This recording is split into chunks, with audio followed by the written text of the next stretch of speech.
fiery horse with the speed of light, a cloud of dust, and a hearty hi-yo silver, the Lone Ranger.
In the early days of the western United States, gun law ruled the frontier.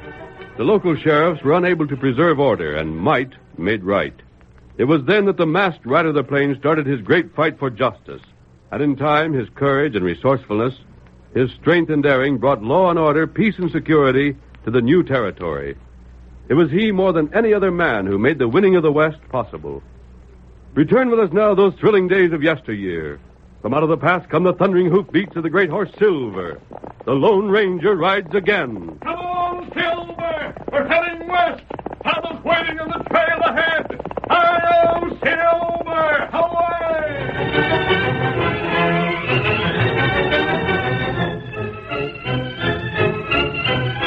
From Cooperstown to Washoe City, the trail used by the coaches of the Transcontinental Stage and Express Company followed the edge of a cliff. Mountains rose on one side, a deep canyon yawned at the other. For ages, the granite of the mountain had been crumbling, and one day a masked man and an Indian following the trail made a startling discovery. Tonto, look ahead there. Me see him. Who's Scout?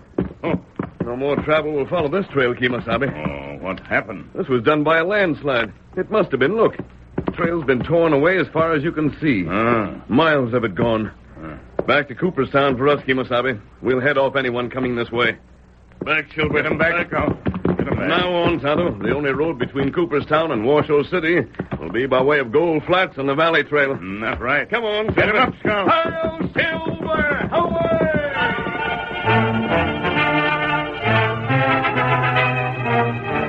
The Lone Ranger's discovery had results that no one anticipated. It was a week later that two angry men faced each other in a small office in Cooperstown. A third tried in vain to stop their argument. Plummer, you're a fool. I hear you say it. You try to buck Transcontinental and you'll get nowhere. What chance is a two-bit outfit like yours against us? We'll make out, and threats don't scare us. So they call you Black Bart, huh? You're division manager. You're the big man with a big company. You're the hombre that said he runs this part of the country. Well, don't make a mistake. You can't run me. Why, you... Gentlemen, please. Gentlemen. You've heard her, Mr. Crocker. You've heard what he's been saying. Well, Crocker, look here. Transcontinental's got the franchise to haul the mails all the way from St. Louis to San Francisco. Ain't that so? It is, but then... How come then this young squirt's got a right to say we can't carry mail between here and Washoe City? Because the government promised my outfit the franchise between Gold Flats and Cooperstown if we get service started by the first of the month. You was going to Washoe City by the Canyon Trail. Well, that's wiped out. From now on, you'll have to take the Valley Trail through Gold Flats. But if we get that franchise, you can't carry 1 ounce of mail to Gold Flats less than you get our permission, which same you're not going to get. Sell out for $5,000? No, and not for $50,000. You ain't started service yet. That franchise ain't yours. We'll start in time. I've got stations built, wells dug, hay and provisions in. I got the stages and I got men. I got horses, mules, and gear. Mister, don't make no mistake. I got me a stage line. Crocker, Yes? I'm a fair man. I'll admit Plummer here has got some kind of an argument. But ain't it the fact that when you fellas promised him a franchise, it was 'cause you figured his line to just be a feeder to ours? That was the situation at the time, of course. Then what's fair in that to Transcontinental when we got to make the Gold Flats Trail part of our main line? Bart, the fact that conditions have changed doesn't excuse my department from keeping the terms of its agreement. There's no use discussing this further. If Jim starts service by the 1st, the franchise is his. If not, then, of course, Transcontinental and Pacific will no doubt receive the franchise instead. Fine thing. Plummer, I think I mentioned before that you're a fool. I haven't forgot. I happen to know things. For one, you borrowed right heavy to get organized, didn't you? If Bank of Dowd isn't worried by it, you needn't be. If I got the straight of it, them no-T holds are payable on demand. Is that supposed to mean something to me? That another one of your threats? Oh, I ain't threatening. And that reminds me, I always heard stages called for drivers. You ever heard different? Thanks for mentioning it. That explains some things. Yeah? I've hired hostlers and station tenders and others I'll be needing. But funny thing, every driver I've tried to hire's had something else in mind he'd rather do. I suspicion you might have had a hand in that, but I was never sure before. Transcontinental plays for keeps. Oh, I've played other games besides Penny Ante. Better not. Penny Andy's just about your size. Shucks, even when I was just a button, I was never afraid to square up to the big boys. You got licked, I betcha. On occasion. Not always, though. Well, you won't get no franchise unless you have a stage in Gold Flats by the 1st of the month. You won't get no stage there unless you hire a driver. There ain't any want your pay. So I reckon this is one of them occasions when you'll get licked. I reckon. Jim! Here's a word for you, Jim. It's come. Your ma sent me down with it. Hope it ain't bad news. I don't reckon it's good. Huh? Who's this hombre? Yes, this is Happy Joe Monk. We call him Happy because he ain't. Who's the letter from, Happy? Wild Bill Riley. What's that? That fetched you, huh? What dealings would Wild Bill have with you? Wait till I read what he has to say, and maybe I'll tell you. Wild Bill Riley?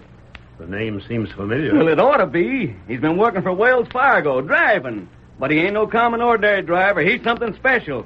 That gent can take 6 horses and make leaders, swings, and wheelers behave like they were circus trained. Talk about your famous drivers.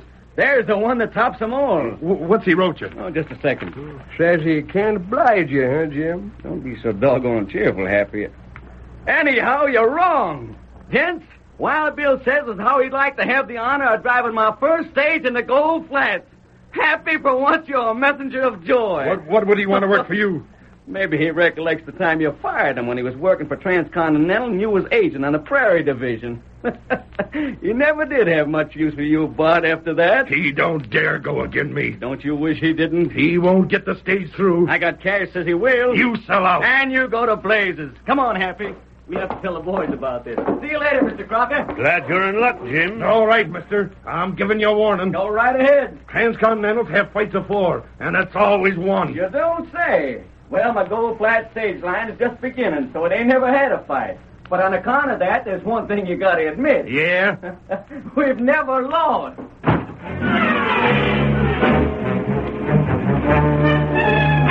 Jim Plummer and Happy Joe, whose long, mournful features both contradicted and explained his nickname, lost no time in circulating Jim's good news.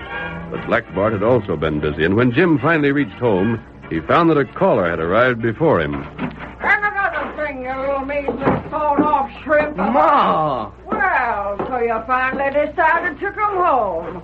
It's about time. This here dried-up wart that calls himself a banker. Oh, now, Ma. Howdy, Mr. Dowd. Ma ain't been scaring you, has she? You've just been giving him a piece of the mind. Seeing as how he ain't got too much of his own, I thought he could use it. Please, Mrs. I'll Plummer, handle this, Ma.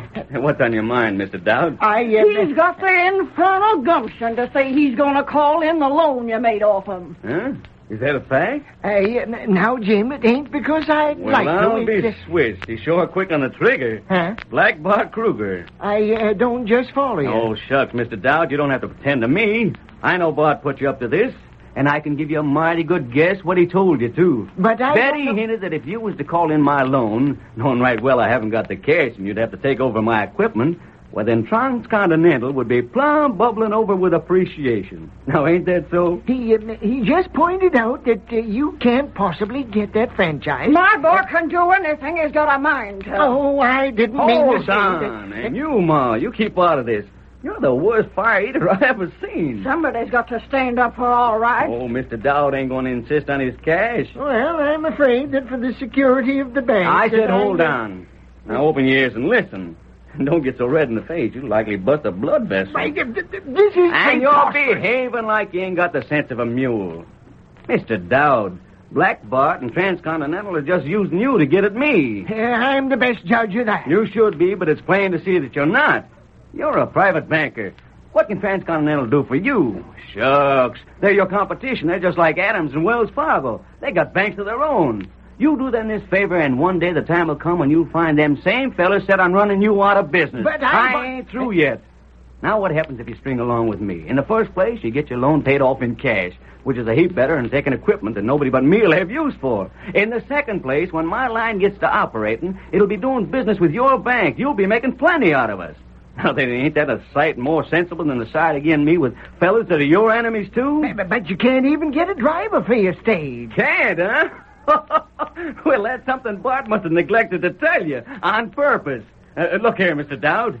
This is a letter from Wild Bill Riley. He's on his way to Cooperstown. He's going to drive for me. Why, I didn't know that. Well, you do now. Jim, is that a fact? Is Wild Bill really going to drive? Well, you can read what he says for yourself. Great day. I'll bet Bart Kruger's fit to be tied. He'll have to be here by Friday. Bill should just about make it. If the stage doesn't start by Friday, it'll never reach Gold Flats by the 1st of the month. I know that. Well, Make up your mind. Side with Transcontinental if you want it that way. I can't stop you. But it'll sure be a fool play. Well, on second thought, perhaps the bank can wait a little longer for its money. I thought it could. But if you don't get a course away by Friday... Yeah? Then I'll have to demand payment at once. Well, if the coach don't leave by then, I won't much care what happens after that. Well, that's all then. Good day. Don't you worry none. I'm getting that franchise, and you'll be getting your cash. I hope so. What was that, Vermont? Banker Dowd, dried up old schemer. Son, I wouldn't trust that fellow no further than I can throw a yearling. He can be trusted. As long as I can keep him convinced he'll profit more by being for us than he will by turning against us. Just so, but when he ain't convinced no longer, you watch out. Who's that? I don't know. Come in. You a gin plumber? That's me. I don't know you, do I? I understand you're looking for a stage driver. You one? I'll take the job. Stranger, what'd you say your name was? I didn't say. Just what I thought. What's the matter, Mom? Don't you see it? Land sakes, are you blind? Huh? First it was Banker Dowd. Now it's this stranger. And if both of them wasn't sent here by Black Bart, then I missed my guess. Bart didn't send me. Hey, I just wonder. You want a driver or don't you? You know, mister, that'd be pretty slick of Bart to send a man to hire out to me that was working for him. I've told you, Bart didn't send me. Maybe he didn't. Or maybe he did. But in any case, I got me a driver. Wild Bill Riley. He's on his way to Cooperstown right now. I see. And if you are working for Bart, stranger... Yes? Then you can go back to him and say that all the crooked stunts he can try ain't going to stop me. Friday, Bill's going to be on the box on one of my stages. Then you just watch his dust.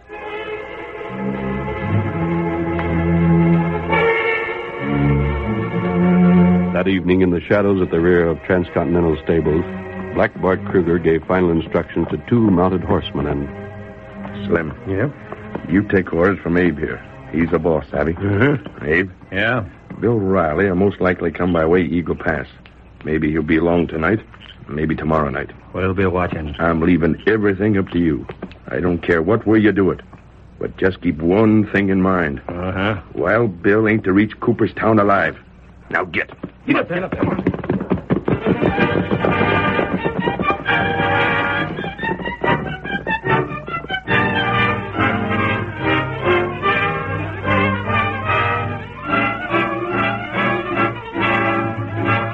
The curtain falls on the first act of our Lone Ranger story. Before the next exciting scenes, please permit us to pause for just a few moments.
Now to continue our story. The following evening, the Lone Ranger and Tonto had just returned to their hidden camp and were preparing to remove the saddles from their horses when suddenly... From the direction of the pass, Tonto. Cinch up again. We're riding. Tonto, do that. Steady, boy. The saddle will have to stay on, old fellow. There. Ready, Tonto? Me ready. Yep. Come on, get him up, Scout. Hail, Silver! Away!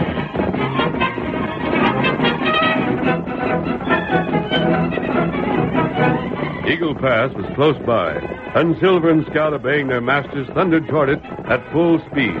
As they neared the pass, the masked man shouted, Pull up, Tonto! Oh, Scout. Oh, Silver. Oh, boy. Oh, well. What you see? Here. Oh. Bring your canteen. Me. Bring him. Hello there. You scared him off. What happened? 2 fellas was laying for me. Almost got me. Would have if you hadn't come along. Your mask. And you're Wild Bill Riley. Yeah. The canteen, Kemosabe. Here, canteen. Water. In just a moment. Now then, drink. More? That'll do for now. Lone Ranger. You know me? Your horse, that mask, the engine. Shucks, I'd know you anyways. How do you feel? Think it's safe to move you? Wait. But we've got... No, hold on, stranger. Could you listen to me for a second? Of course. I recognized you. But you seem to know me, too. I know more than that, Bill. I also know why you were heading for Cooperstown. You'd promised Jim Plummer to drive the first stage to Gold Flats. And now I can't. It'll be a long time before you hold a whip again, I'm afraid. If I ever do. Don't give up. I've been hit right bad. We'll see that you're taken care of. Sure, I know you will. Only that ain't what I got in my mind just now. No? Look, stranger. Black Bart's a crook. I've always sort of hankered to get after him. That's out of the question now. Uh-huh. There's young Jim. Looking for me. Depending on me. Making a fight he ought to win. I know. Lone Ranger. I've always heard that you're on the side of the folks that need it most. Tonto and I help where we can, Bill. Yeah. And now, here I am, out of the game. But I was wondering... Yes? If I could think you'd try to give Jim a hand. We're on his side. You mean you will help Jim? Yes. I don't know just how you can go about it. Don't worry, Bill. But I Rest know... easy. Have an idea right now.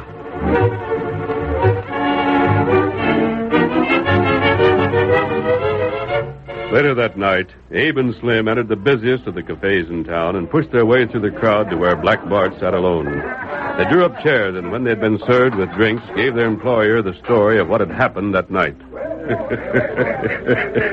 So you got him, eh?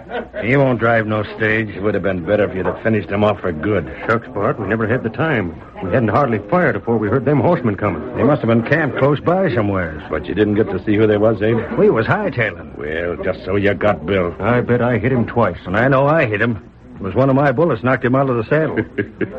There's Jim Plummer. Watch me have some fun. Yeah. Jim. Hi there, Jim. Yeah?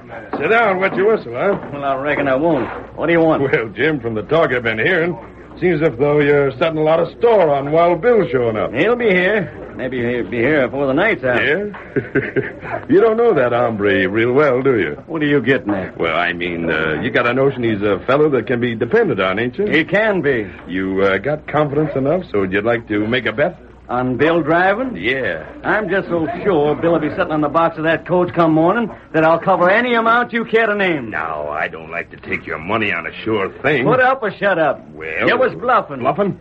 I got $100 that says Wild Bill won't drive your stage. Done. In the meantime, however, the masked man and Tonto had removed Wild Bill to their camp, where they made the wounded man comfortable. Then the Lone Ranger outlined his plan to Tonto. I'm going to do something I've never done before, Kemosabe. What, Pat? Assume another man's identity. Me not savvy. I told you what happened when I spoke to Jim Plummer the other day. He suspected I'd been sent to him by Black Bart, and I couldn't blame him for being suspicious of a stranger. He has too much at stake to allow anyone unknown to him to drive that stage. That's right. Bill is too badly wounded to be moved into town where he could vouch for me. Him plenty sick. I could probably get Jim and bring him here, but tomorrow's Friday, and the stage must start first thing in the morning if it's to reach Gold Flats by the 1st of the month. Trip to town, back here, then to town again would mean delaying the stage until late afternoon. What you do? Tonto, I'm going to change clothes with Wild Bill. What's more, I'm going to assume his identity in every way. Talk like him. Use his mannerisms, his Western speech. You need heap good disguise. Bill and I are about the same build. Wearing his clothes, I look still more like him. And it'll be up to you to disguise my face to resemble him. Tonto, try, but it plenty hard. I got what information I could from Bill before he went to sleep. He's never been in Cooperstown. He worked for Transcontinental once. That was on the Prairie Division. He's met Jim Plummer just once or twice. The only man who knows him well, the only one I'd really have to fear, would be Black Bart. Maybe him find out. Not if I do it my way. And how that? Wait until the last minute before entering town. If I get there early, I'd have to mix with people. But if I arrive late, I can jump to the stage and drive off with no questions asked. Who ride guard? A man they call Happy Joe, but he's never met Bill. Oh. Tonto? I've got a notion we're going to be able to put this across. How's that? That heap good. Then to work, Kimasabi. Get your materials and see what you can do. Early the following morning, a coach bearing the name of the Gold Flat stage line was rolled in front of the station. Then, a few minutes later, 6 spirited horses were backed into their traces. A crowd had gathered to witness the start of this first run, and excitement ran high. One of the big companies going to let Jim get away with this. Oh, Black Bart don't seem worried. Look at him standing there grinning. Where's the driver Jim said he was going to have? I don't see nobody. Hi, Jim. Where's Wild Bill? He'll be along. If he ain't broke a leg or something, be just our luck. Worst always happens to us. Cheer up, Happy. Bill gave his word. Howdy, Jim. Oh, it's you, huh? What'd you go to the trouble hitching them horses up for? Expect to go someplace? That stage is starting out today. Without no driver? Bill will show up. And if he don't? Then I'll drive the stage myself. That'd be a good one. I admire to see that. Just when did you ever drive a stage before? I could do it. Sure. You might even get the Gold Flats right side up someday. But it sure as blazes wouldn't be by the 1st of the month. I'll bet it'd take you to them just to get as far as Paiute Springs. You just tend to your own affairs. Shucks, that's what I'm doing. I got $100 bet on what happens today. Well, that's it, hombre. Told you we'd lose our Jim, recollect? Said all the time we was beat before we started. You ready to give up, Happy? Gosh, no. Reckon I'm so used to things going bad, don't make no difference to me no more. Jim, ain't you seen Wild Bill no place? I haven't, Ma. And ain't there been no word? Nothing but... Oh, but he'll be along. I know blamed well he will. He'd better, young fella. Oh, morning, Mr. Dowd. Well, what are you doing, Harry Old Glue? I told you Oh, that... you tell folks so many things. Well, I told you if this stage didn't get started this morning, I couldn't give you no more time on your loan. And I ain't changed my mind since I said it. We'll get started, Mr. Dowd. You just wait. Yeah, I'll wait another hour. But if your driver ain't put in an appearance by then, you and me stepping around to my bank. Don't look like the run will be made. Bet the coach don't never leave town. It's going to be mighty tough on Jim. I always said he couldn't fight Transcontinental. They're mighty strong. Just another hour and then Jim's licked.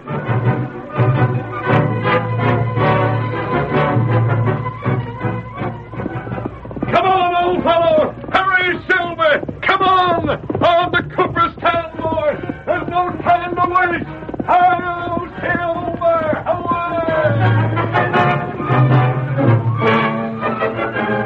Time passed, and still there was no sign of Wild Bill Riley. The crowd became convinced that Jim was beaten. Banker Dowd grimly consulted his watch, and Black Bart laughed openly.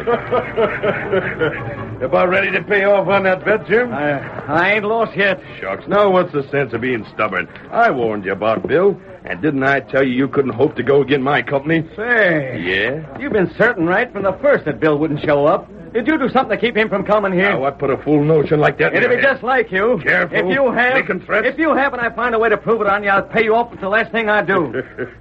Try it, and it will be. Hey, Jim. Huh? Here comes Banker Dowd. I know just what he's going to say. I'm sure glad you put up that 100 with the barkeep. When Dowd gets through with you, you won't have 100 left. Well, Jim, the hour's up. Now, wait, Mr. Dowd. I've waited longer than a short ride now. Oh, but you don't savvy. My driver will be here. I know he will. No, he'll be too late. Mr. Dowd, you've heard of Wild Bill Riley. You must have. There ain't a man nowhere that can make the time he can. He'll get to Gold Flats all right. Just wait a little longer. I won't argue with you. Nope, and I ain't going to wait longer to collect on that bet. Come on. Tell your hustlers to unhitch some horses. We'll step down to the cafe, collect the cash you owe me, and I'll buy you a drink. Jim, what? Who's that fellow running this way? Well, that's Wild Bill. What him? Jim, it's him. Here he comes. I still don't think. By golly, Mr. Dowd, if you don't wait, I'll give you the licking of your life. Well, now I suppose now that he's ready to leave. That can't be him. It's him, all right. And by thunder, here's where you pay off and I win the franchise. I'm getting aboard the bar. Bill! Hi, Bill, wait! There's no time, Jim. Right there, he's going to start right off. Hold on! Get up, get along there.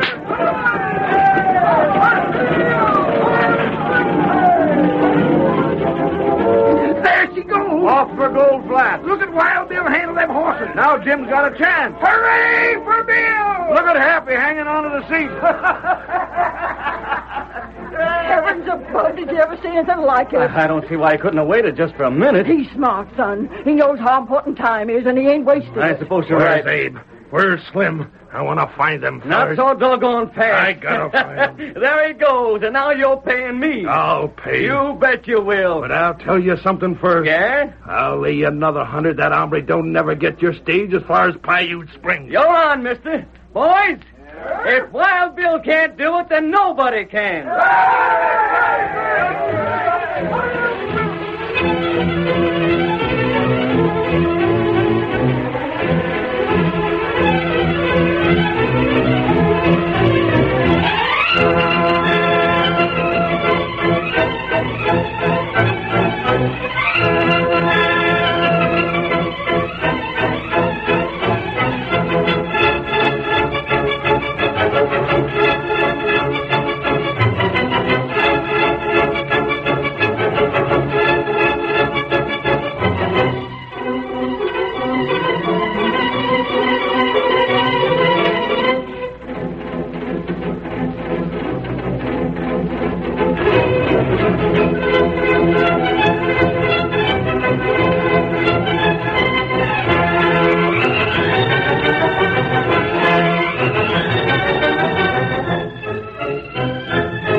The story you have just heard is a copyrighted feature of the Lone Ranger Incorporated.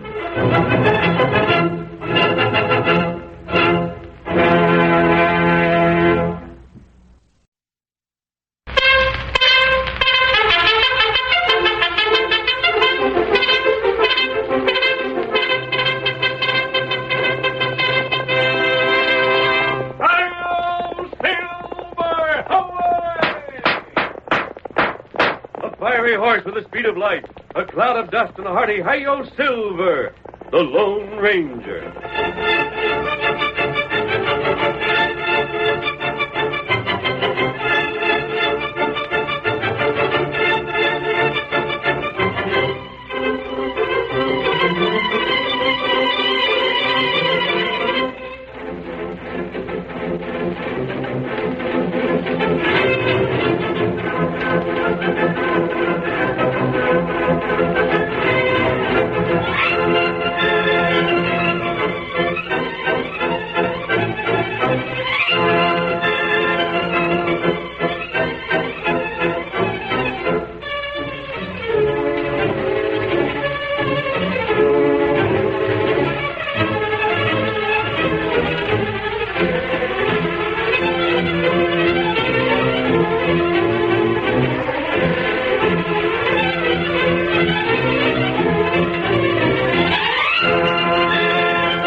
With his faithful Indian companion, Tonto, the masked rider of the plains fought crime and criminals throughout the early western United States.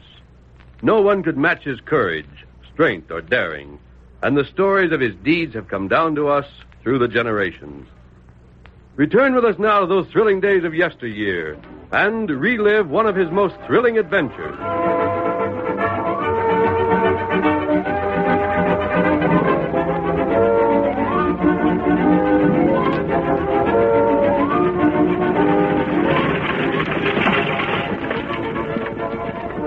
The first stage for Gold Flats was racing along the trail. Happy Joe Monk, the shotgun messenger who had been given his nickname because of his gloomy outlook upon life, hung on to the box of the coach with difficulty. He did not suspect that the skillful driver beside him was the famous Lone Ranger who had assumed the identity of Wild Bill Riley, a well-known stage driver, and... Get up there! Get along! Get along! Hey, Bill. Yeah? Can't you take it a little easier? We're around that last turn in 2 wheels. We ain't touched nothing but the high spot since. Getting scared? No, I wouldn't say that I was. Just wouldn't like to see the coach turn and roll us down the hill. Scuff up my new pants. If Jim Plummer's going to get that franchise to carry the mail over this route, we've got to reach Gold Flats by the 1st of the month. That's the deadline. We won't make it, mister. Never in a million years. Just a waste of time and effort to try. You think so? In the first place, Black Bart ain't going to just stand by idle. Let the boss get that franchise when the outfit he works for wants it. He'll make what trouble he In can, but... second place, how in the place are we going to get to Gold Flats for the first? We ain't got wings. How soon do you think we'll make Paiute Springs? Figure to travel through the night. Yeah? And we ought to pull in sometime in the middle of the next night. All depending on the quantity of the horses we'll give on the way. Then we'll get to Paiute Springs sometime tomorrow afternoon. Get up! Get along there! Yeah. Tomorrow afternoon? You plumb loco. Hang on tight, Wart. So you're the famous Wild Bill Riley, huh? Well, I always heard you was wild enough when you got the reins in your hand. Doggone if I thought you'd be clean crazy. We have to make that kind of time, so we will. Oh, Bill, something tells me you ain't going to live through this. You always look on the bad side of things, Happy. What other side is there? That's something you'll have to find out for yourself. Come on there. Get up. Get up there. Let's up there.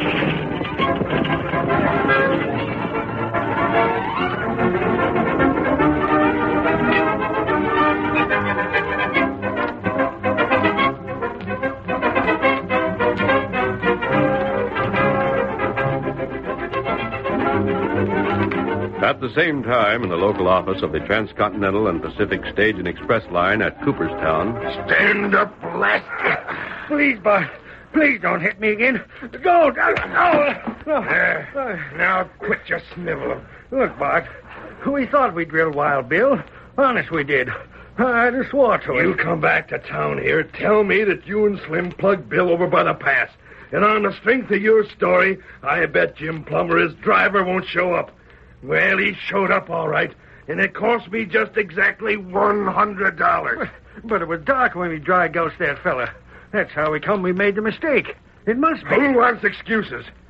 And it ain't the $100 I'm worrying about. But I tell you... You fool, don't you savvy that if this here Gold Flat stage line gets to Gold Flats by the 1st of the month, they'll get that mail franchise, and if they get it, Transcontinental don't. And if Transcontinental don't, I get fired. There ought to be something we could still do. There is, and we're going to do it. What in blazes is keeping Slim? Slim, hi there. How soon you going to have them horses saddled and ready to go? All set now, Bart. That's better. Hey, come on. Yeah, Bart. I don't care if you and Slim was up most of the night. I'm riding, you're following along. Now, get out here. I don't mind. Saddled up just as fast as I could, boss. Fast, You're the slowest thinker I know of. And you get around just twice as slow as you think. Come on, both of you. Get mounted. But where are we going? After the stage. After the stage? But gosh, they got a 10-mile start on it. Yeah? And what if they have? Well, They gotta stay on the stage trail, don't they? Huh? You mean we're going to head them off by cutting across country? How else would we pass them? But it's mighty rough going, Bart. And there's Injuns that ain't none too friendly. The going ain't no rougher than you'll get from me if you don't quit your whining. And besides me, them Injuns will seem downright friendly. Oh, we'll go all right. Did you think for a minute you wouldn't? Well, Redskin, what are you snooping for? Me go home. Clear out. Get him up, Skull. Get him up. Wonder what he wanted. Just curious, like all town redskins, that's all. Well, lay letter to them cayuses of yours. Get up there. Get up. Get up. Get up.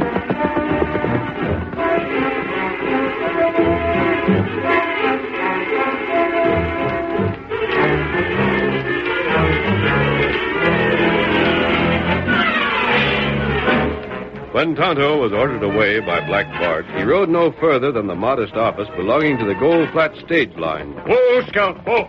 Whoa, Scout. Whoa. You wait here, Scout. Come in. Oh, howdy, Redskin. What can I do for you? You, Jim Plummer? Mm-hmm. That's me. You come. Huh? What do you mean? There, trouble. You ride with Tonto. Tonto? Me, Tonto. Oh, I see. Well, what's this trouble you're so fussed about, huh? Black Bart, him ride. What's that? Go on, Redskin. What's that about Black Bart? Him ride after stage. Take men with him. Leave now. How do you know? Me here talk. Well, what's it to you? Me friend, the feller drive stage. Not want trouble. I get it. You're part of Wild Bill, huh? And that right. You ain't just making all this up, are you? I mean about Bart riding after the stage and the rest of it. You ask him. Other feller maybe see him. Injun, I'll just do that. Tail along. We'll see if anybody noted Bart riding from town. If they did, you and me'll do a little riding ourselves.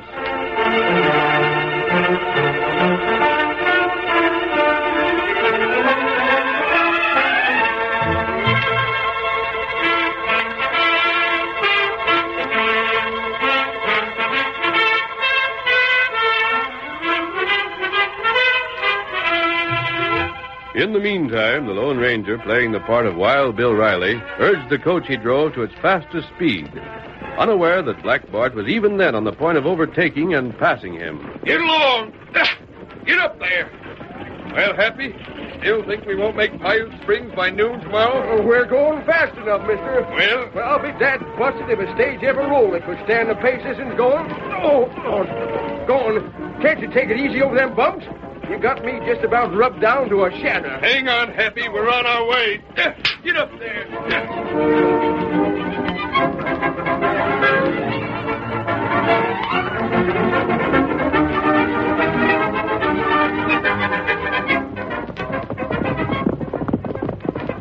Look ahead, Bart. Yeah, I see him. The stage. Shall we get back on the trail? We stay like we are. How are we going to stop unless we get on the trail? Who said we was? But I thought Quit you said... thinking. I'll take care of that. There's a station where they stop to change horses about 5 miles ahead, ain't they? Uh-huh. Then that's where we're going. Get up there. And before we get inside of the place, cover your faces with them bandanas you got. Hold up. You'll see when the time comes. Whip up that horse. Get along there. Get along. Get up. Get up. Get up there. Get along.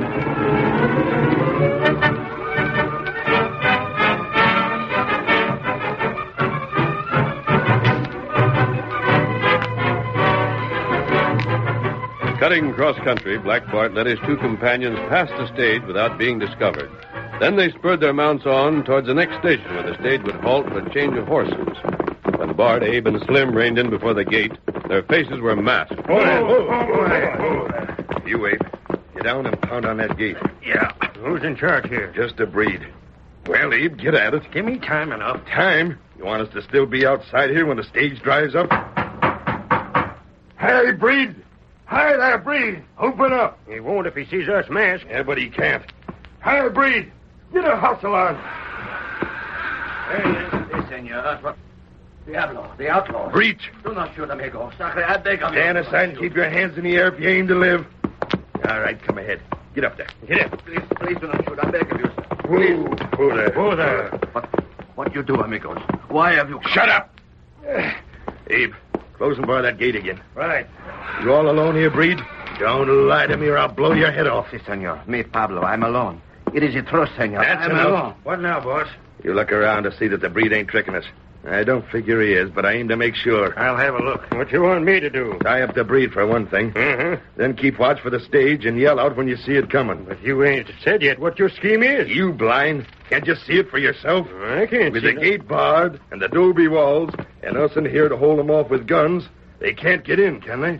But what's to prevent them just riding on down the trail? Let them. But what good's that You gonna... saw how the driver was whipping up them horses, didn't you? Yeah? Well, if they can't get inside here for fresh horses, How far do you figure they'll get towards Paiute Springs? Gosh, boss, that's something I never thought of. When did you ever think of anything? All right. Tie up the breeze and stand guard.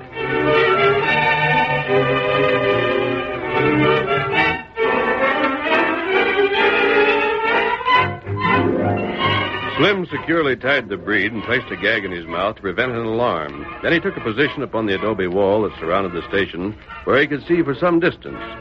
The stagecoach, upon which the fortunes of Jim Plummer depended, pounded on down the trail, with nothing to warn its driver or the shotgun messenger who sat beside him of the danger that lay ahead. Suddenly, Slim gave a shout. Now she comes. How far off? Just to the bend. It was out of sight afore. Then get off that wall so they won't sight you. Get over here. Coming. Hey, Abe. What's up? Slim just seen the stage. It's blame near here. Grab your gun and come a-running. Right. Should we shoot to kill? Why not? Yeah. They had this place fixed in case Indians attacked, I guess. Get over by that slot in the wall there. They'll give you a place to fire from. Yeah. Where do you want me, boss? Yeah, by the slot next to his. Listen. Yeah, stay there. She's coming. I can hear it. They'll be pulling up in a second. Don't either one of you fire a shot till I give you the word. All right, boss. Hey, here it is. Quiet.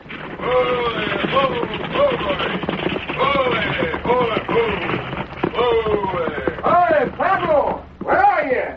Open up and lead them fresh horses out. We're in a hurry. We'll give him a chance to get off the stage and come over this way to see what's the matter. I can just see him through here. Hey, you confounded good-for-nothing saddle-colored maverick. Quit snoozing and open up. He'll be coming in a second. Better see if the gate's unbarred, Happy. Now rouse that loping breed. I'll lay the toe of my boot to him. Hurry. When I give the word, you fellas aim for Happy. I'll get Wild Bill. All right. Yeah, now, just a little closer. Look behind you. Look behind you. What the? A redskin sneaked over the wall. You drop guns. Hey, what's going on inside there? What's up? Come on now, let us in. Drop them guns quick, you polecats, or me and the redskin will blast you to kingdom come.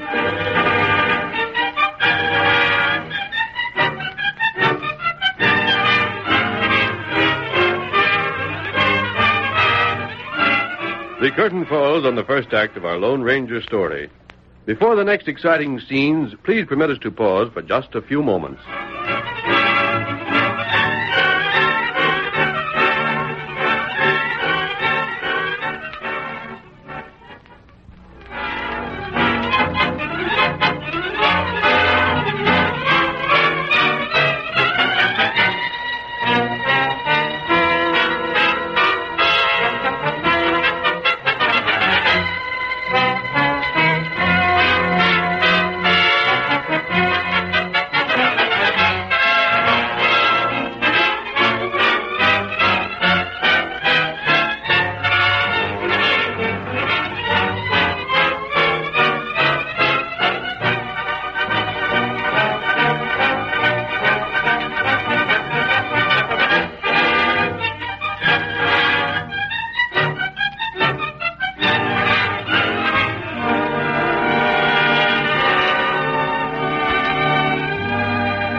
Now to continue our story. While Tonto and Jim Plummer held guns on Black Bart and his companions, the breed in charge of the station was released and the horses changed. When the stage was ready to start again with its race against time, the Lone Ranger climbed to the driver's seat, picked up the reins, and... Get up! Get going! Get along with you! Good luck, fellas. We'll need it. You're making fine time. All right, Injun. I'll take care of these skunks now. Just what do you figure you're going to do with us? Take us back to Cooperstown and hand us over to the sheriff? That's what I'd like to do. Well, we can't stop you. Just go right ahead. Oh, turn you over to the sheriff. Find a lot of good that'd do me. You'd be walking the streets free again 10 minutes later.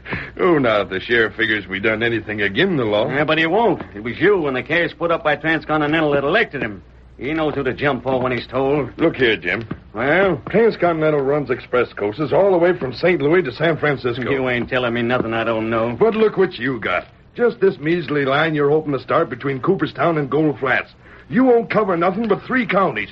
You can't even compare with my outfit. Are you local enough to think you really got a chance to get them? You bet I have, and you know doggone well why. Yeah? I get the mail franchise if that stage that just pulled out gets to Gold Flats by the 1st. Since a landslide on the Canyon Trail, your outfit's got to come this way to reach Washoe City. But you can't carry mail as long as I got the franchise. That's why I got a chance again you. With my coaches carrying the mail, you'll have to come to terms. I ain't giving up. You'll wish you had. I'll risk it. All right. Having no choice, I'm letting you and these two polecats with you go. The law won't do nothing, even if I do take you in. But leastways, I can order you off my property, which same I'm doing right now. Get. You won this hand, Jim. But remember, this is just like poker. There's other hands ahead. Well, I'll stay for the deal, and I'll play the cards the way they come. Camels! Get up! Him plenty mad. Well, they're heading back for Cooperstown, though. That's all I care about. Maybe them turn back. Huh? Maybe them get outside and follow stage again. Redskin, you got a hit on you.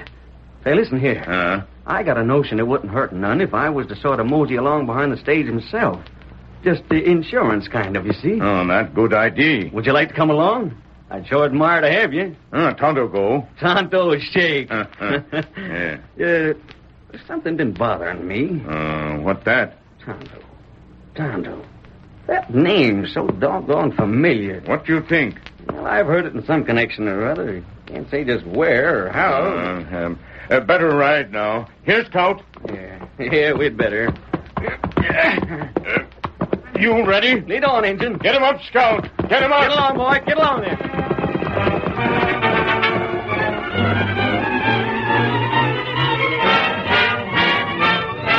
Tonto's shrewd guess was correct. No sooner had Black Bart led his companions beyond sight of the station than he raised his hand and signaled to halt. Whoa there!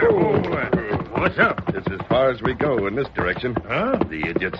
They must have thought we'd give up easy. My gosh, they caught us. The stage got fresh horses. What can we do now? Plenty. You got another scheme? That stage has still got a spell to travel before it reaches Paiute Springs. But the way it's been traveling wouldn't surprise me none if they was to get there by tomorrow evening. Maybe even sooner. There's one thing could stop them. Yeah? Both you been to the springs, ain't you? Yeah. And you recollect where the trail crosses Big Fork River about 10 miles up this side of town? Sure. I've been across the bridge a dozen times. Yeah, the bridge. That's just what I was getting at. You mean... Just this. The Big Fork is still some distance away. We can pass the stage again just like we done afore. Jim and that redskin figured we're heading back for Cooperstown. But if we was to reach the bridge first, and then when the stage come along, it just so happened there was no bridge there for them to cross. You get it? Break up the bridge? Something like that. But I gotta hand it to you. The tougher things are, the more schemes you can think up. I ain't done yet. All right, come on. Get up.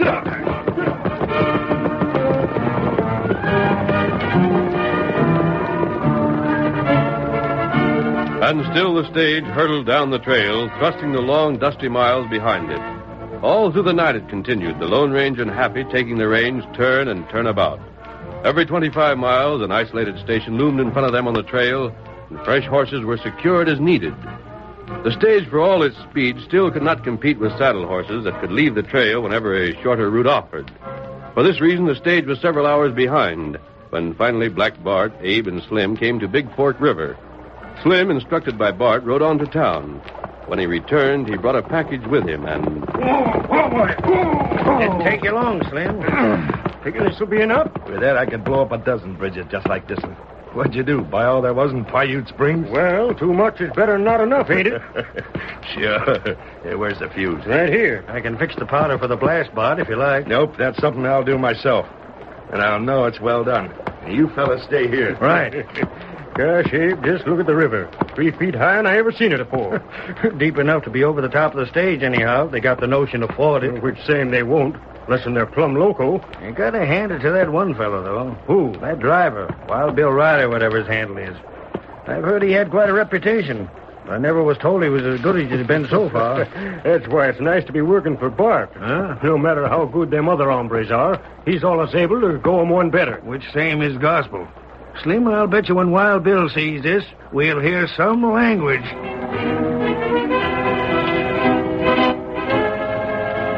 At last, Black Bart had finished, and he came running toward his companion, shouting at the same time, Run for it! Lead the horses away! It's going to let go! Come on, boy. Get going, fella. Keep going! Keep going! Faster, Abe. I can't go no faster than I am. Hurry! I can't. Look out. Don't get hit. we done it. Yippee! That was a sight to see. And a noise to hear. And no more bridge left than if it had been washed away in flood time. Now let's see that stage get through.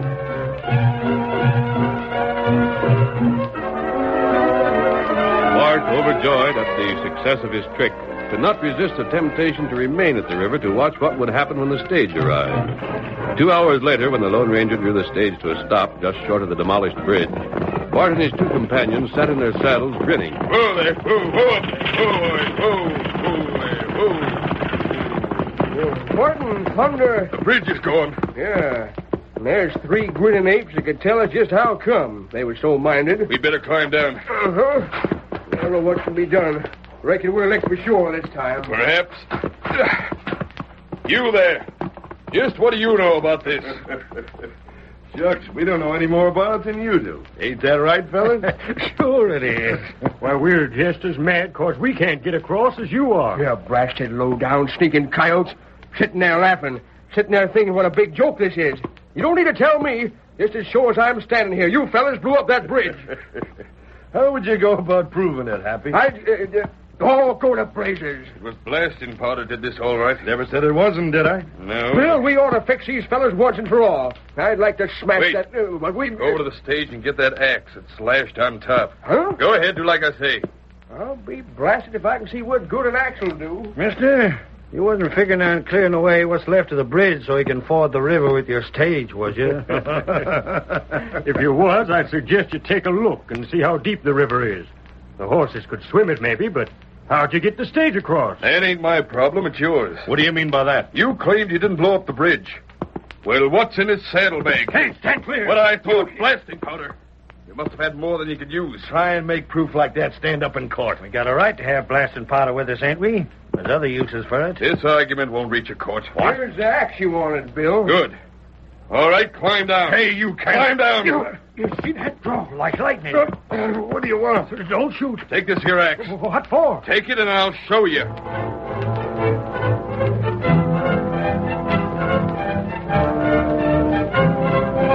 There were 2 spectators to the scene that followed. One, an Indian, and the other, young Jim Plummer. They arrived just at its beginning, and, taking cover in a grove of trees, they watched with amusement until it finished. Oh, my gosh, Tonto. That's the funniest sight I ever seen. Look at Bart there, stripped to the waist. I bet he ain't worked like that since he come to these parts. It do him good. I bet he don't figure it that way. And there you see Abe? He's laying down plumb tuckered out. Tonto, what in blazes do you figure my driver's going to make him do with them logs they've cut down? Watch him. You see now. Huh? Well, I'll be blowed. Hey, they're fixing to lash him to the stage. Not right. Oh, but I don't savvy. Stage not got load. Log make 'em float. Float, that's it. By golly, them logs lashed to the side of that coach will keep it from going under. The horses can pull and swim at the same time, and they'll get across slick. And the best of it is, it's Bart and them 2 polecats with him that have to do all the work. Them blow up bridge. Oh, sure, they done that all right. But I'll bet they never figured my driver'd call their bluff. Him not afraid. Come on, I can't stay and hide no longer. I gotta ride down there and let Bart know I seen the whole thing. Get him up, Scout. Get along, boy, get up. Hi there, Bart. Exercising for your health? Why, you... Oh, boy, whoa there. Scout. Feller. Finish that last me, you. Pronto. There it is, blast you. How's your side, Happy? All set to go, Bill. Yep. Well, howdy, Tim. What are you and a redskin doing here? Just enjoying the fun is all. Ain't it been something to see? You ever think to find Bart such a good worker? Keep your fool mouth shut. You'll pay for this. He'll pay. Seems to me, Bart, it's up to you to pay. Pay what? Once you was local enough to bet me Bill wouldn't show up to drive the stage. I collected that bet. And then you made another saying he'd never get as far as Paiute Springs. Seems to me he's gonna. And I'll tell you something, mister. This driver ain't... You keep still. Come on, Happy. We've got to keep going. I'm with you, Bart. Jim, I told you once we never make it to Gold Flats. Now I'm thinking we will. And so do I. Get up! Get along! Get up there! Get along there! Get up there! Get along there! Get up! It worked. The stage is floating. They'll make it. And Bart, we got you and your parts to thank for it. I'm here to say it was mighty kind of you. I ain't done yet. No? And I'll tell you something else. You keep No, still. you don't, Injun. This time you don't stop me. Mister, you can think what you want. But I'm saying that driver ain't Wild Bill Riley. Then who is he? I don't know. But he ain't. Sure. Stand there and laugh. He looks like Bill and he acts like Bill and even talks like him. But they ain't the same, and I'll stake my bottom dollar on it. You heap loco. The Redskin's right, Bart. You've just let yourself get so mad you don't know what you're saying.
The story you have just heard is a copyrighted feature of the Lone Ranger Incorporated.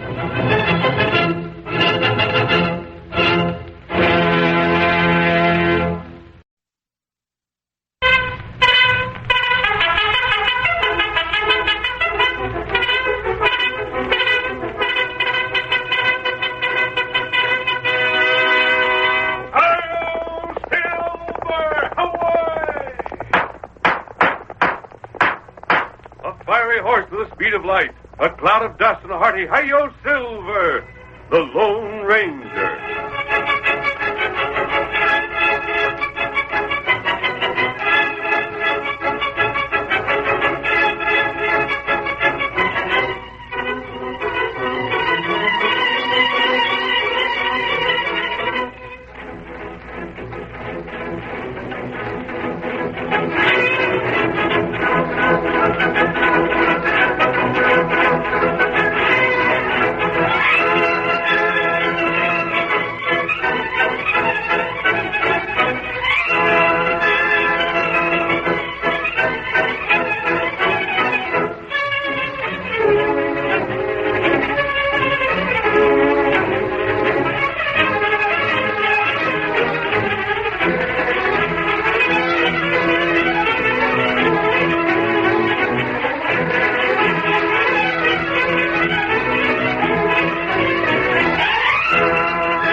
With his faithful Indian companion Tonto, the masked rider of the plains fought crime and criminals throughout the early western United States.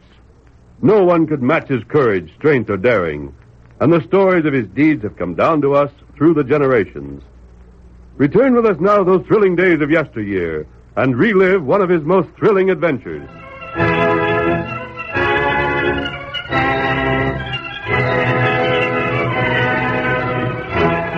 The first of the stages, owned by young Jim Plummer, was making a valiant attempt to reach Gold Flats in time to win a government mail franchise.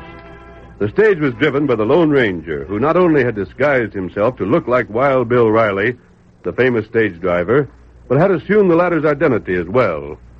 At Paiute Springs, the end of the first leg of the journey, the Lone Ranger brought the stage to a stop. Fresh horses were hurriedly hitched to the coach, and then... Get along there! Get up there! Get along there!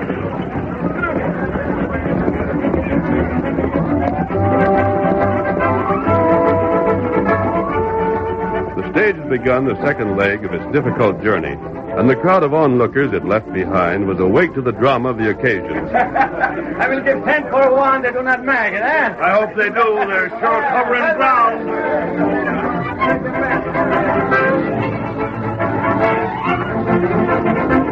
Under cover of the excitement, Black Bart Kruger, division manager of the powerful Transcontinental and Pacific Stage and Express line, spoke softly to one of two shifty-eyed companions and... Abe, you sure you seen Jim Butt turn back for Cooperstown? He pulled out all right. What about the engine was with him? I can't say I lost him. Bart. Oh, you find that fellow I sent you over after, Slim? Yeah, that's him standing this side of the cafe, see him? Yeah. What's his name? Curly's what they call him. Curly Keeper. Deputy, huh? Yeah, but he's all right. Uh-huh. You fellas stay here. I'll mosey across and have a word with him. We'll be waiting. Howdy. Huh?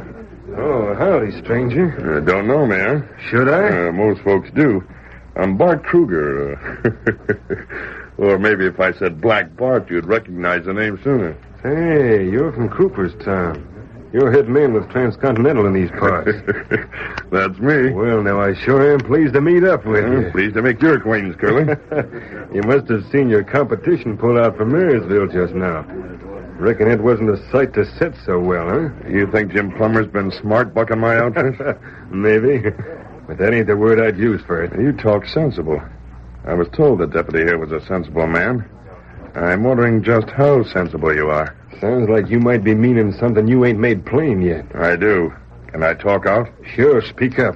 I reckon we save each other. I reckon we do. You ambitious, Curly? As much as most. With a big company like Transcontinental behind him, an ambitious man could go quite a ways if he was a mind to. For instance? Well, a deputy might find himself a sheriff someday. You sound plumb interested.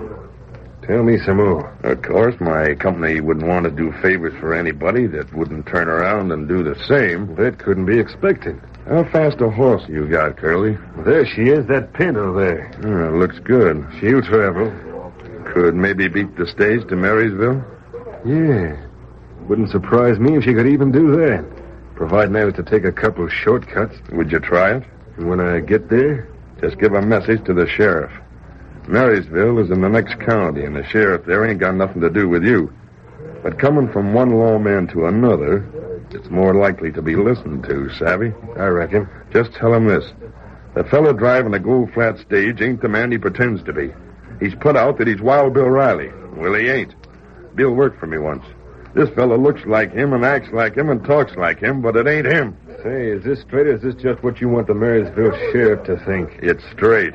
I get anything more than promises if I do like you want? How's this? Folding money. Look at it. $100. That suit you? Right down to the ground, mister. You savvy what I'm after? I ain't thick, friend. That stage driver gets locked up on suspicion. The stage don't go no further than Marysville. And Jim Plummer don't get that mail franchise. Just so. Then consider it done. Adios.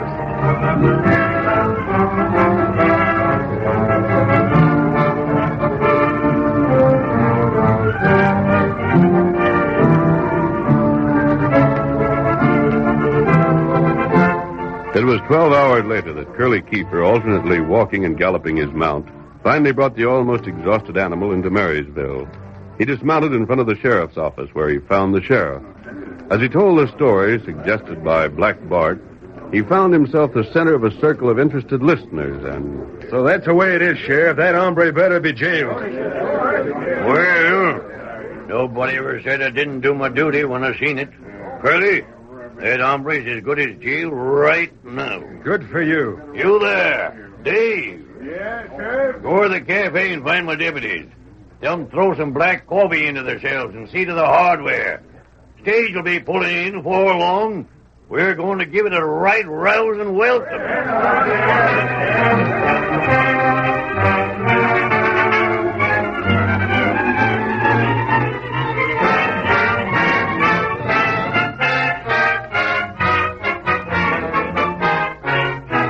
In the meantime, urging the horses to their greatest speed, the Lone Ranger was guiding the hurtling stage closer to Marysville.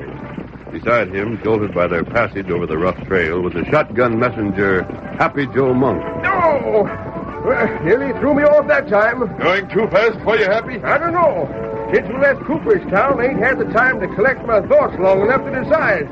There's one thing sure, though. Yeah? We've cut close to 24 hours off the fastest time ever made on this run. And from Marysville, it's just one more stretch to Gold Flats. The first of the month we were supposed to be there. Shucks, we'll beat the deadline by over a full day. We've had good horses. What we've had is real driving. You've taken your turn. Uh-huh. It wasn't when I had the reins at the time was made. No, sirree, Bill, I've rode shotgun with plenty of drivers. But one and all, you got 'em top. We haven't finished yet. You thinking of Black Bart? Yeah.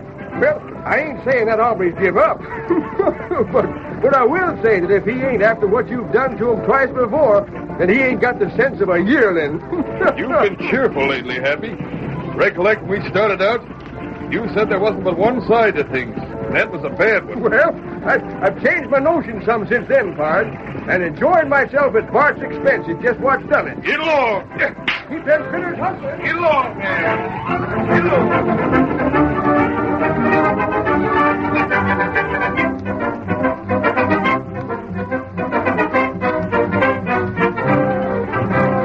The sheriff at Marysville posted his men so that they were hidden from sight but ready for any emergency. The sheriff himself chose to await the stage in the shadows next to his office. Curly stood beside him and... I look for him right soon, Sheriff. You got good eyes. Fair to middling. Why? Was raising that dust down the trail there. Hadn't noticed before. Say, Sheriff, I'll bet that's a stage coming now. Wouldn't surprise me. From what you said, she ought to be about due. They're moving right along. Come in, lickety-split. All right, boys. That's the stage there. Get ready. Don't fool with him. If he puts up a fight, let him have it. Oh, I don't reckon that'll be necessary. Only a born fool fight with odds like these against him. Uh-huh, maybe that's what he is, a born fool. Well, don't you shoot careless. I'll handle things my own way in my own home range. No offense meant, Sheriff. I wasn't setting up to advise you. Get along there. Gosh almighty. Look at the dust she's a-raising. Say, don't he handle them horses neat? You can see it from here. Hardly seems to hold them reins tight. Wild Bill or somebody pretending to be him. The fact remains that feller can drive. Get ready. He's going to pull up. Yeah. Ho there. Ho, ho there. Stand back there, folks. Keep clear. All right, boys. Nab that hombre. Come on, Curly. I'm with you. All right there, mister. Keep him elevated. You're surrounded. What's this for? Don't ask questions. Just do like you're told. Hey, what in blazes going on here? What is this? Arresting somebody? What have all these deputies got their shooting irons drawn for? Don't butt in, Happy. These don't concern you. Who does it concern? You. You're going to jail. Sheriff, you're loco. You can't do Happy, this. I told you to keep shut. But we can't stop to straighten things out, Sheriff. We got to make tracks. We got to get to Gold Flats. Talking will just make matters worse, Happy. Better save your breath. But look Let here. me handle this. Sheriff, what's the charge? I'm jailing you on suspicion of murder. Murder? What? The murder of Wild Bill Riley. You're making a mistake. Why, you crazy galoot. This here is Wild Bill. You accusing him of killing himself? This ain't no more Bill Riley than you are the Frisco Kid. He's Hold it. Wild... Sheriff, I'm surrendering. Oh, you can't. It'll mean Jim will lose out. Bill, you just can't. I said I'd handle this, Happy. I don't savvy what you're up to. Hand over them guns of yours and walk in there ahead of me. I'll keep these guns. You'll do like I say. Oh, what? Did you see that? That's it, Bill. That's it. Jump up in the box while you got him covered. Hurry up. No, Happy. I said I was surrendering. I meant it. Surrendering? When you got the drop on him? When if they jail you, you know we won't get to Gold Flats in time? Oh, now I know you're loco. Maybe you'll understand later. Lead the way, Sheriff. Follow me. The jail's in behind my office. I'll follow and give up my guns when I'm ready.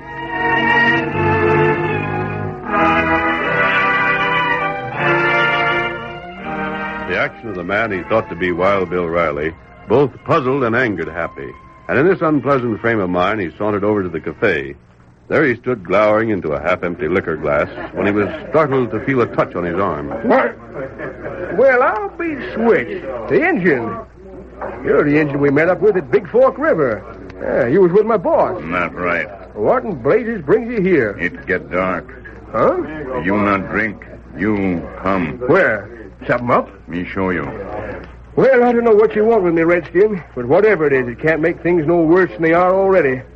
You got something to show me, lead on. We go outside. Any place, don't matter, I guess.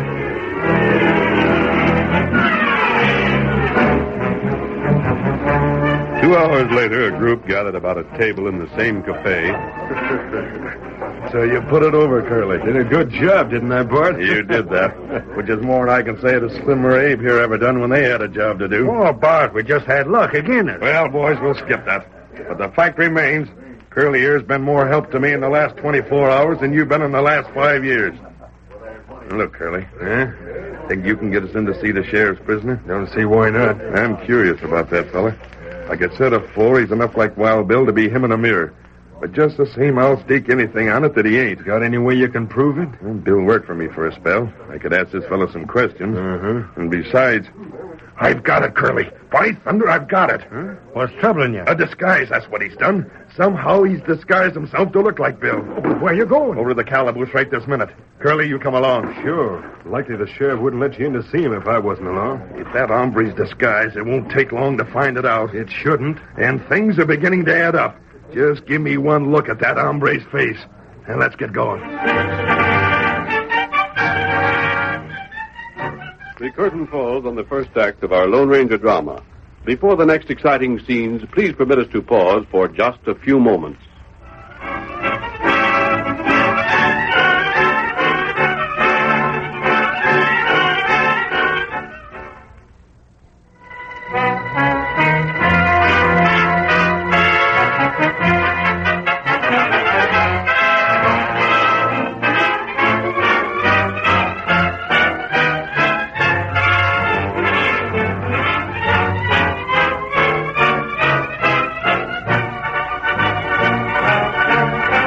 To continue our story. Black Bart and Curly left the cafe to take a look at the Lone Ranger, who, disguised as Wild Bill Riley, the stage driver, was held on suspicion of murder. At the same time, Tonto and Happy were cautiously approaching the window of the Lone Ranger's cell. That's it, ain't it? That window just ahead. You not make noise. See anybody on watch? It's all right. Here we are. Hey, Bill. Bill, can you hear me? Did this Tonto told you, Happy? Sure did. Changed horses, looked over the gear, and we're ready to pull out whenever you give the word. Good. But how in blazes are you going to get out? Leave that to me. You can't wait much longer. We've lost better than 4 hours by the time we was ahead already. Even starting right now, we'd sure be cutting it pretty thin. I'd hate to think of what would happen if anything more come up to delay us. There come Bart. What's that? Him come down the street. Huh? Yeah, there he is. Him and that sneaking deputy with him. And heading for the sheriff's office from the looks of it. That means they'll want to see me. Head them off. Stop them. Do anything to keep them from coming inside now. But, Bill... I'm waiting to talk to the sheriff, and I've got to do that first. We stop them. You come. See you later, Bill. Hurry. There they are again, Injun. Seen them between those two sheds. Come on. Hurry. Don't know what Bill has in mind. I don't know how he expects us to keep Bart and Curly from reaching the sheriff. But if that's what he wants us to do, by thunder, we ain't going to let him down. Yeah, sure. That's the guy. Come on, let's hurry. And there them. I'll talk to him. Howdy, Bart. Evening, Curly. You fellas going someplace? Oh, it's you, huh? Howdy. Who's this? It's that same redskin. Ah. You're the Injun that's been meddling my business. I've been wanting to see you. I think maybe you'd better tend to your own affairs from now on. You not scared, Tonto. I'll warn you, stay clear of me. I won't stand for meddling. The sooner you get that through your head, the better for you. Come on, Curly. Let's get on to the jail. Now, hold on. Ain't no rush, are you? Get out of my way. Just thinking of buying the drinks down the cafe. Yeah. Like to join us? Just stand aside. Oh, shucks, Bart. It's been quite a spell since you and me have had any kind of a talk. Come on. Don't be so doggone unsociable, huh? Let's palaver a little. When I want to talk with you, I'll let you know. Right now, I don't. Now, stand aside. You're sure you don't want to talk? No, blast you. Well, Tonto, looks like we got to get rough. What? Don't move. Hey there, look out. Keep still. What in blazes? Just keep your voices down. Can't nobody see these guns stand where we are. And you've just pestered me to the point where I wouldn't mind pulling the trigger.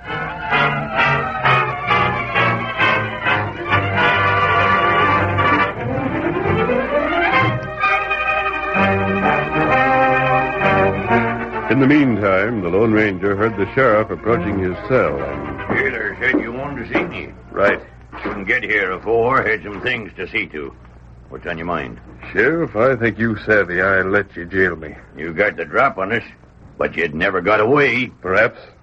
But the fact remains I didn't try to get away. Yeah, I've been wondering about that. I had a reason. Yeah? What? I reckon you know me and Happy are trying to get to Gold Flats before the first of the month. Win that mail franchise for the stage line. Yeah, I've heard talk. Bart Kruger's been trying to stop us. It ain't my affair. I didn't jail you to help him. I did it because you got some explaining to do. And franchise or no franchise, you're going to do it. I was telling you why I was willing to go to jail. Go ahead. I wanted this talk with you. Talk? You're going to let me out. You're going to prevent anyone stopping me and Happy from driving on to Gold Flats. You think I'm crazy? You bring my gun belt with you like I asked? Yeah, I got it. Have you looked at it yet? Why should I? First, you're going to examine the bullets in it. Then I'll tell you why you let me out.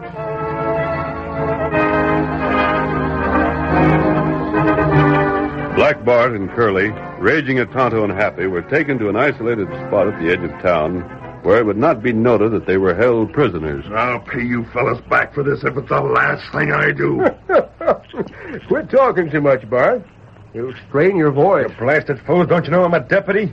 You're crazy enough to set yourselves up against the law? You ain't the law here. This ain't your county.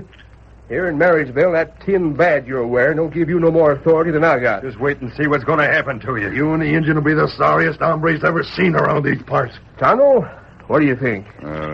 What you mean? Think we've had the pleasure of these gents' society long enough? Think maybe we could let them go now?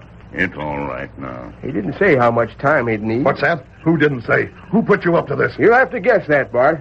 Afraid I ain't got the right to tell you. That ain't hard to guess. That cook in jail put you up to this somehow. Say, come to think of it, when we first seen you, you was coming from the direction of the side of the jail. I'll bet you just been talking to him. Maybe. What I want to know is that he's scheming. If you done this at his orders, there was a reason. That crook's planning something. Just a second ago, you was hollering your heads off because you had to stay here. Now that you're free to go, you seem to like our company. Bud, come on and quit arguing with him. There is a scheme. The sooner we warn the sheriff to watch out for tricks, the better. We'll warn him. And as for you fellas, you better take my advice. Clear out of here while you're still able. If you don't, they'll be carrying you to Boot Hill. Thanks, Bart. We'll keep it in mind. You better. My, oh, my. Tonto, ain't they mad, though? Yes. Just the same, I wish Bill weren't so doggone closed-mouthed about what he was planning. Kind of leaves a fellow in the dark as to what to do. You get to stage. The stage? Leave town soon now. You get ready. Well, don't know what else I can do. Come on.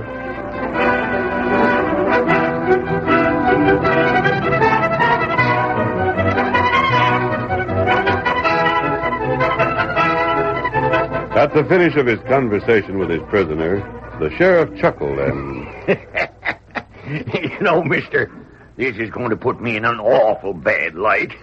Don't know if I'll ever be able to live it down. You can live it down. Sheriff. Hey, Sheriff, where are you? It sounds to me like there's your friends already. I better see what they want before they wake all the folks in town up. I'll see you later. Right. Sheriff, where in blazes you get to, eh? And now there ain't no use in all that yelling. Oh, there you are. You been back with your prisoner? Sure. You fellas want? Sheriff, we started here earlier. It was held up by Happy and a redskin. And we want them arrested. They ought to be made Hold on. Quit talking all to once. You say you was held up and robbed? We wasn't robbed, just held up. For some reason or other, they didn't want us to get here before. No, that's a funny thing. Ain't funny to me.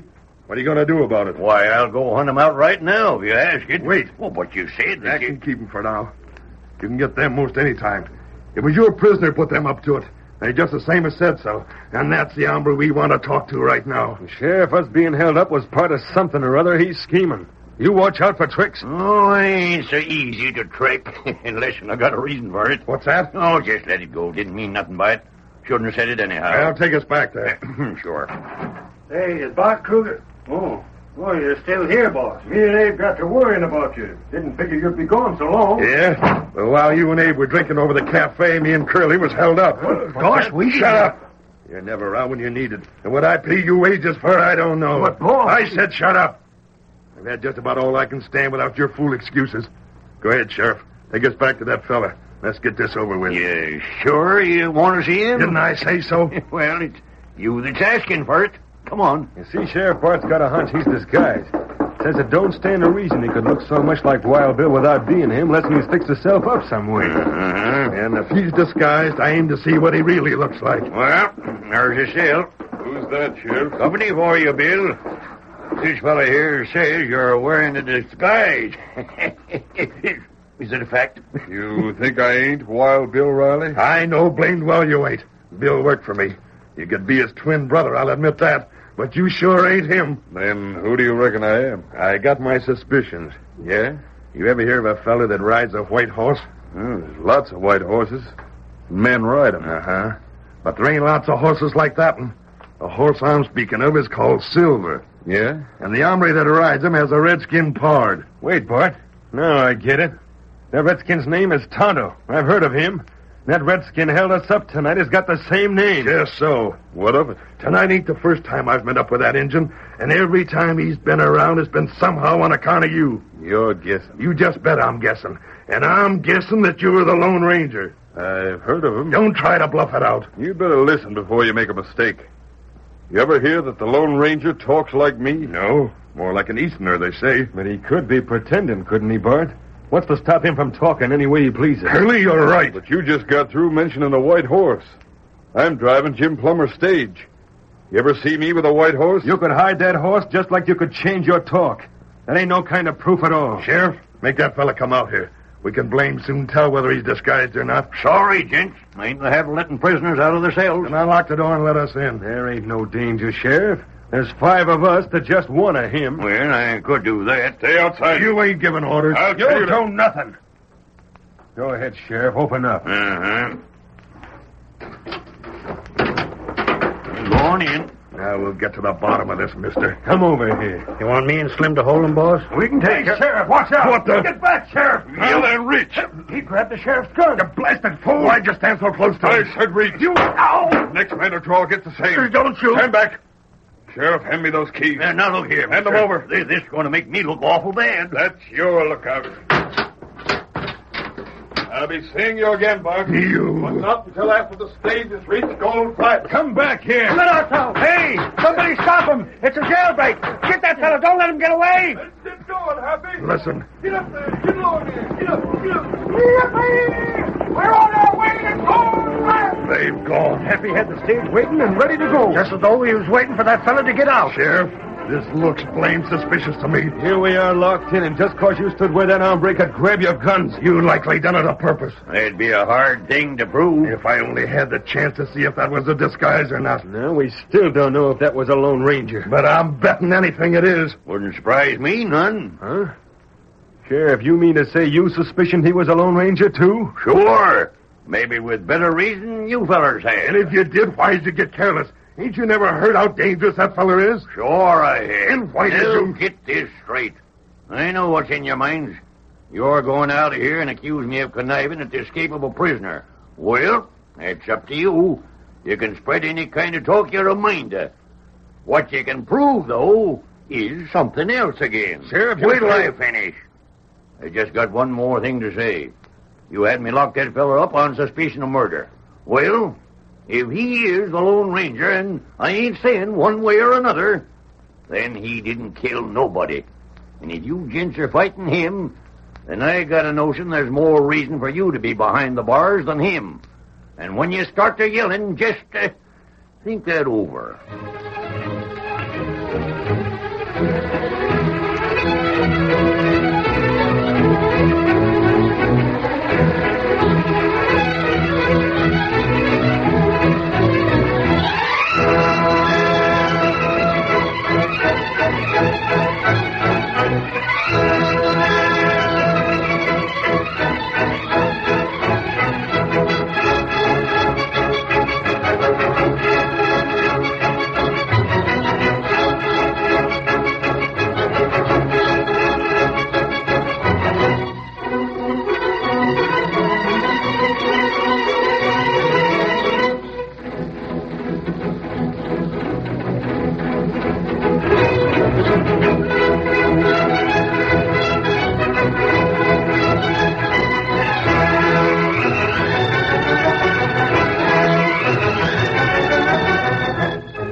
story you have just heard is a copyrighted feature of the Lone Ranger Incorporated.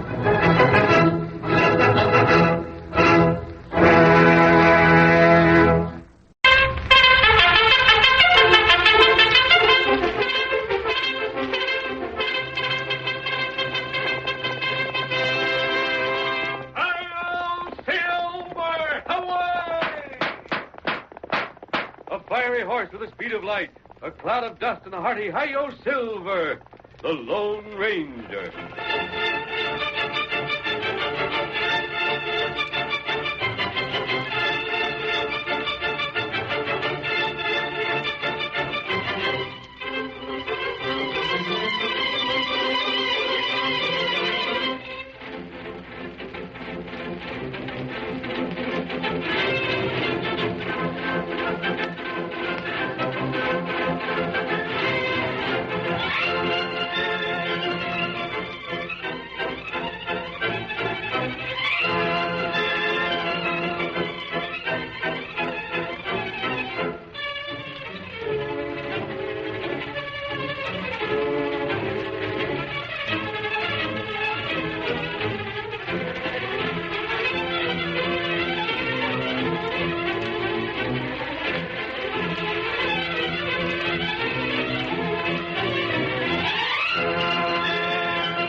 With his faithful Indian companion Tonto, the masked rider of the plains fought crime and criminals throughout the early western United States.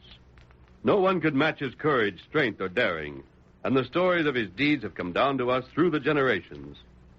Return with us now to those thrilling days of yesteryear and relive one of his most thrilling adventures.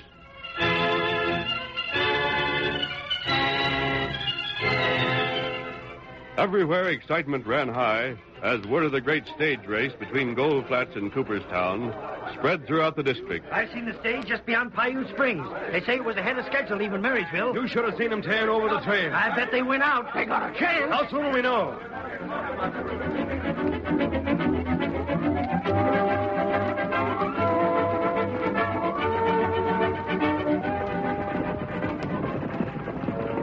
And while speculation and interest grew, the stage itself thundered toward its goal. Driven by the Lone Ranger, who had assumed the identity of Wild Bill Riley, a famous driver, it swayed and careened over the trail.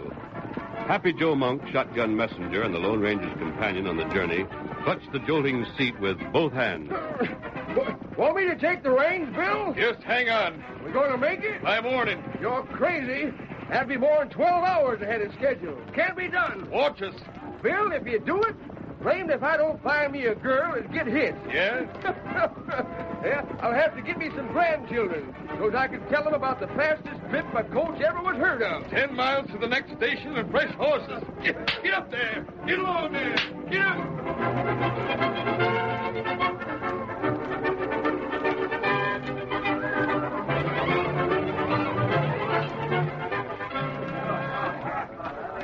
Meanwhile, in the cafe at Cooperstown, Mr. Crocker. Oh, hello there, Jim. Have a drink. You look as though you could use one. No, thanks. Honest, Mr. Crocker, I'm too doggone excited to swallow. Well, I don't blame you. I wanted to ask you something. I don't want you to think I figured the government and go back on its word, though. What is it? Well, it's still a bargain, ain't it? I mean, if my stage gets to Gold Flats today, I'll be getting the franchise to carry the mails between here and Gold Flats, won't I? What made you think you might not? Well, I noticed where Mr. Lamont got into town this morning. Lamont? You know, he's General Superintendent for Transcontinental. Why, ain't he called on you? I've never even met him. Oh, golly, I'd have bet anything he talked to you. But it won't make any difference if he does, will it? Why, of course not, Jim. Where's Lamont now? The office they got here, I think. Leastways, I passed him and Bart Kruger walking that way. I've been hearing things about Bart. He just got back in town this morning himself. You heard how he tried to keep the coach from getting through? Yes. Well, he did. He tried every dirty trick he could think of. And if it hadn't been for Wild Bill, he'd have made him work, too. Yes, and that's another thing. Huh? This man who's driving your stage. Wild Bill Riley, you say? That's him? I've heard rumors that he's someone else. Someone even better known. The Lone Ranger? Yes. Anything to it? Shucks, no. Ain't it crazy how talk like that gets started? Someone gets a fool idea, and he tells it to someone else. And that feller adds his 2 bits worth and passes it on. And pretty soon the whole county knows to be a fact what never was true in the first place. I could have used some help from that masked hombre. But I don't reckon he'd ever bother to concern himself with me. Well, drop into my office next week. That is, if your coach beats the deadline. We'll have your contract ready. There'll be some details concerning the franchise to be gone into, too. Next week? Well, no sooner than that. But I was hoping that... Forget that it'll be at least a week before we can get word from Gold Flats? Oh, you don't savvy, Mr. Crocker. I got all that arranged for I'll know one way or the other, maybe tomorrow. Impossible. Oh, shucks, no. Easiest thing there is. I got stage stations along the whole route, you know. The word will be passed along from one to the other by smokes. Won't take no time at all. Smokes? Fires. Fires giving off smoke enough to signal with. 1 smoke will mean they made it, and 2 will mean they was too late. That's interesting. I hadn't heard. Sure, it's a right handy system. Well, we'll hope it's 1 smoke then. I mean that, Jim. I don't like Transcontinental's methods. They're big. They represent millions of dollars. Now, you're just a young fellow who... what's that? It sounds like trouble. Come on. What's the shooting for? Is it a holdup? Sounds like wild Indians. Can you see? Something happening outside. Hurry up. Look at that crowd. There he is! What? Jim won out. There's the smoke signal. They got to Gold Flats in time. Jim Plummer, Lake Transcontinental. Congratulations, Jim, but I don't... Jim, wake up. Where are your eyes? Look to the west. Smoke. 1 column of smoke. You won. Oh, it can't be. You did. But you know what that means. You know what it means. Bill did what wasn't possible. He got to Gold Flats at least 12 hours before the deadline. Men, this calls for a celebration. The drinks are on me.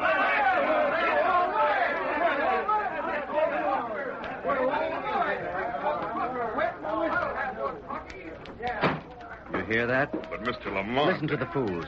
Hear what they yelled? Jim Plummer licked Transcontinental. But It wasn't Transcontinental that was beaten, however. It was you. I know... It's lucky I'm here. I look after things until I decide whom to appoint in your place. You're firing me? What did you expect? A promotion for failure? A raise for making Transcontinental the laughing stock of the district? Don't you think this story will spread? Jim Plummer, a fellow no one ever heard of, beats Transcontinental. Adams couldn't do it. Wells Fargo couldn't. But because of you, this fellow did. Sit down. There's enough company money on hand. I'll pay you now. Mr. Lamont, you gotta give me one more chance. Another chance? What for? Plummer has a franchise. What good is another chance now? He's got the franchise, but can he keep it? Huh? How long will he keep that franchise if it's proven he can't keep up regular service? And if he can't, who'll get it after him? If he fails, he will lose the franchise. Look, Mr. Lamont, you say Jim Plummer beat me, but he didn't. The one that really did it was that driver he had. Everybody thinks he's Wild Bill Riley, but I'm here to state he ain't. He's the Lone Ranger just as sure as I'm standing here now. I'm not interested in that. But you made a suggestion. About Jim not being able to give regular stage service? Yes. You must have had something in mind. His stages have got to run regular. If they carry the mail like they should, ain't they? Naturally. And the government ain't going to put up with it long if they don't. That's obvious. Don't waste my time. Give me a month. Just 1 month, Mr. Lamont. And my word on it, Jim will lose that franchise and we'll get it. And just how do you intend to bring this about? I'd like You to... better not, Mr. Lamont. Better not what? Well, if I done certain things and you wasn't to know about them, you couldn't be blamed if anything went wrong, could you? Quite. I get the month? All right, Bart, you do. 1 month. Not a day more, however, and no excuses accepted. Is that understood? Oh, sure, Mr. Lamont, sure. You just leave things to me. Very well, then. My luggage is at the hotel. I'll go... Well, I'll get him.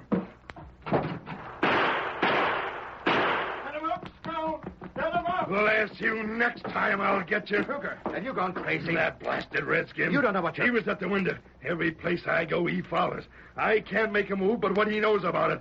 Well, one of these days I'm going to fill him so full of lead, he'll look like he was hit by a cannonball.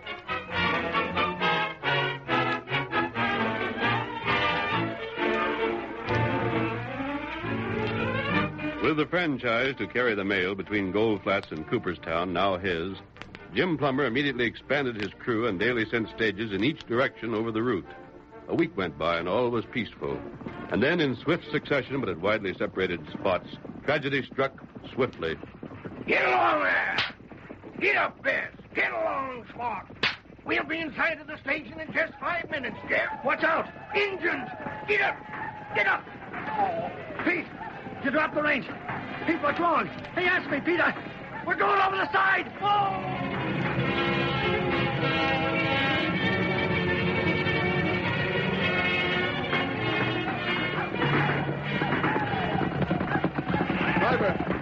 Driver, what are we stopping for? It's Indians. Hear them? We got to get turned around. Back there. Back. Come on, back.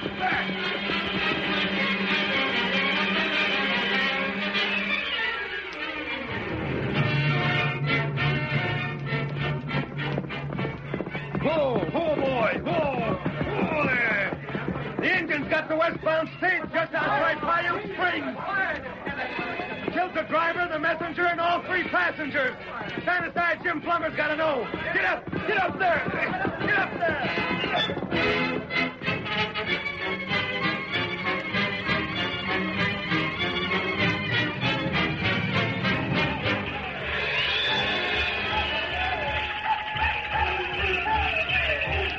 In the hills was heard the sinister beat of the tom-toms, the shrill yells of savages shouting and dancing themselves into a frenzy. And outside the village, whose chief was a famous warrior, Yellow Fox, a heavily bearded man stood beside an empty wagon. It was night, and the flames of the great fire around which the tribesmen leaped made weird flashing patterns. Watching, the bearded man grinned and turned to the savage who stood beside him. Well, Yellow Fox, this last load of firewater I brought you seems to done your braves a heap of good. And as long as you and them work with me, I'll see to it they get all the liquor they can use. You bring Yellow Fox wampum? Sure. Cash for you, Chief, and firewater for your braves. I'll bring you more of both next trip I make. When that? Oh, maybe in a week or two. I can't just tell. I gotta pick a time when I can sneak out from town without it being noticed. Keep this in mind, Chief. You don't touch any coaches belonging to the company I work for, savvy? Just those I pointed out to you. I showed you where they're different. You can tell them apart. Me, Chief. Braves do what Yellow Fox say. You not worry. Well, I thought I'd mention it. Be back when I can. Adios. Get along there. Come on. Get up. Get up there. Get on.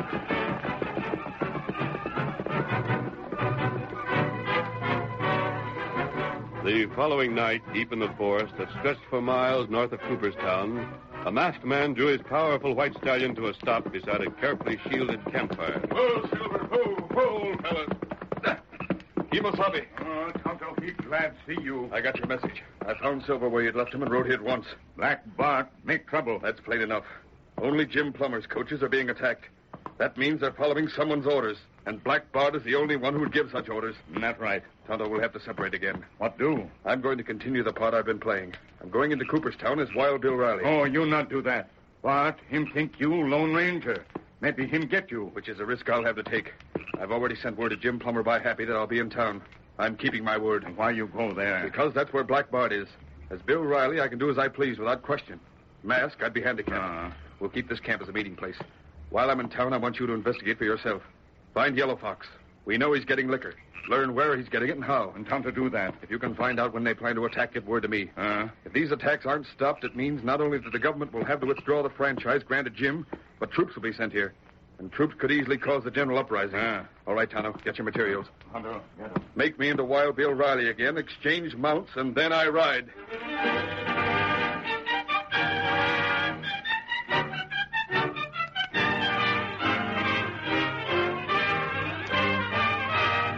The curtain falls on the first act of our Lone Ranger story. Before the next exciting scenes, please permit us to pause for just a few moments.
Now to continue our story. The next day, 4 men met in Jim Plummer's office. Besides Jim himself, there were Crocker, Black Bart Kruger, division manager of the powerful Transcontinental and Pacific Stage and Express Line, and Lamont, general superintendent of the same company. Jim was speaking. Mr. Crocker, you can't hold me at fault for what's been happening. I ain't to blame for the Redskins being on the warpath. I understand that, Jim. Then how can it be said I'm to blame for the mails not getting through? No one says you are. Well, there's talk of taking my franchise away. For the very good reason, Plummer, that your line has proved itself helpless to handle the situation. Well, who else could? We could. You see, Transcontinental has resources you haven't, Plummer. We employ 100 men where you employ 1. For every $1,000 at your command, we have $1 million. Under circumstances like these, if Transcontinental held the franchise, it could afford to take what steps were necessary for security. We could send out every stage with an armed guard adequate to repel any attack. Sure. I'll bet if you got the franchise, there wouldn't even be no engine troubles. Probably not. But that's because you're behind them. Careful, Jim. Well, it's so. Young man, that's a very serious charge.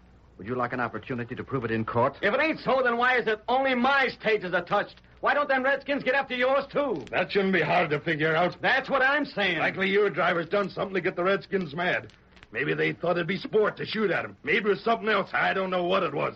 But you can be blamed sure it's something like it that's behind this. That's a blasted lie. Why, and you're the biggest crook this town ever seen. Oh! Why, you... I'll show you. Missed. Here's one for you. Stop it. Bart, get outside. Crocker, let me go. I'll hold him still. up. I'm going to you get outside like I told you. There'll be another time, boss. And when it comes, you better watch out. Outside with you. Crocker, I apologize for what's happened. Bart had reason, but he should have kept better control of himself. I think I understand, Lamont. Good day. Well, that was clever of you. You didn't expect me just to stand there and take it, did you? At any other time, no. What's different about this time? That should be obvious to you. Crocker was sent here by Washington to settle our dispute over the franchise to carry mail. What he recommends will very likely be accepted. Any fool could see he's prejudiced against us and favorable to Plummer. In a case like this, personal feelings can't be permitted to count. If you'd kept your temper while Plummer lost his, we'd have had at least that much in our favor. He gets me so blamed. Then mad. avoid him. Yeah, I reckon it is best. There's something else I'm going to mention, Bart. Yeah? These Indian attacks. You said you wouldn't ask no questions. So you are behind them, huh? Well, I don't like it. It's a dangerous business. If a thing like that became known, it could easily destroy the entire company. It's getting results, ain't it? Perhaps. Well, then. Indians are dangerous tools. Besides, whites have been killed. I don't forbid your continuing along this line. I've always believed that the end justifies the means. However, it's only fair to give you warning. Huh? If by any chance you're discovered, I'll disclaim all responsibility. What you did was not for the benefit of Transcontinental, but to save your job. You need expect no help from me. Have I asked for anything different? Probably you won't be discovered. If you are, I've mentioned this to prevent any misunderstanding. Aye, savvy. And here's the office. You coming in? No, I think I'll... Afternoon, Bud. Huh? Well, doggone. Remember me? You're the hombre that claims to be Wild Bill. You drove the stage to Gold Flats. I didn't think you'd forget. But you ain't Wild Bill. Careful. You... That's what I came over for.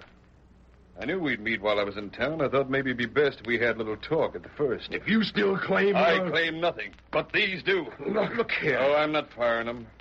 Yet. You might call it a hint. A hint, Bud, of what might occur in case you were to air those fool notions of yours. That draw. I can repeat it if the occasion arises. I ain't said nothing. Uh-huh. Well, that's good enough up to now. From here on, I'd advise you not even to say half that. I was mistaken. I knew afterwards I was wrong. I knew you couldn't be the lone... Easy. Yeah. Well, that's all, I reckon. Just don't make me remind you again. Now, wait. I was almost forgetting. Huh? Redskins, Bart. Redskins. Yeah, and liquor. Liquor and redskins. Maybe you should be told they don't mix. Well, adios. He knows. No, he couldn't. Who is he? I told you that. No, never mind.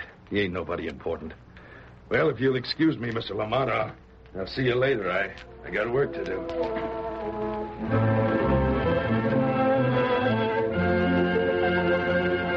In the days that followed, Jim Plummer halted the attacks upon his coaches, but only at the expense of the service.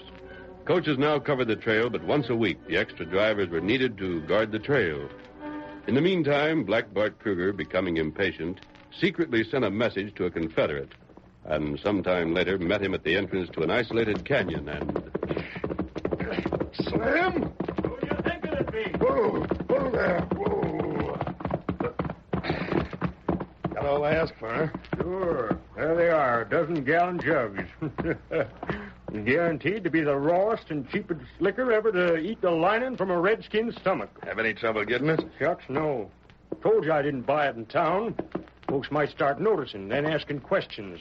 And after that, maybe doing something about it.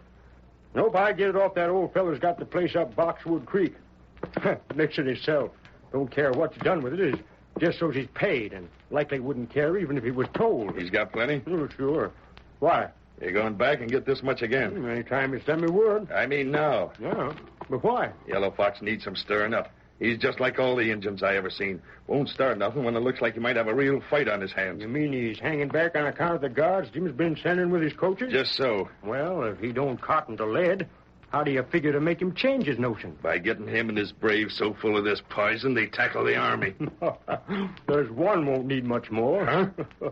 The engine that was here. The engine that was here? What engine? Oh, just one come from the village. Yellow Fox sent to see if you mightn't be heading this way with more firewater, I reckon. What'd he do? What does any engine do when he sees liquor? We guzzled it, of course. Oh, yeah, that's different. Huh? What was you afraid of? Nothing, I guess. Just thought it might have been another redskin I know of. Only that one don't drink. Don't know who you could mean, but him and the one I seen sure got opposite ideas. Listen, sampled every doggone jug in the lot. Hey, you're local. Well, sure, it's a fact. He only took one swallow from each, I'll admit that. But there wasn't a jug he missed. Not that Indian. He must have been trying to decide which one was the best. And likely ain't made up his mind yet. But look here, Bart. You're going to unload these so that I can take the wagon back for another dozen? If you do that, you'll have to wait till I get here again before you can drive to the village. Couldn't you take my horse and locate another wagon somewhere? Well, yeah, I reckon I could. Then that's what you'll do. It'll save me time. Get a wagon and lead my horse back. While you're gone, I'll take what's here to Yellow Fox. We should both be back about the same time. Then I can make the second trip. And the other wagon? You can come for it tomorrow. It'll be safe. Sure. That'll be all right.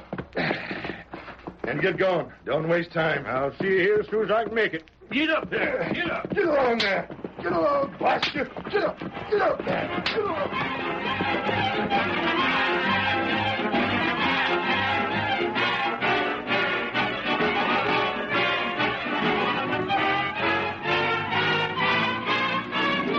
Black Bart drove to Yellow Fox's village, delivered the contraband whiskey, then returned to the canyon where he found Slim waiting for him. With his second load, he set out once more for the village.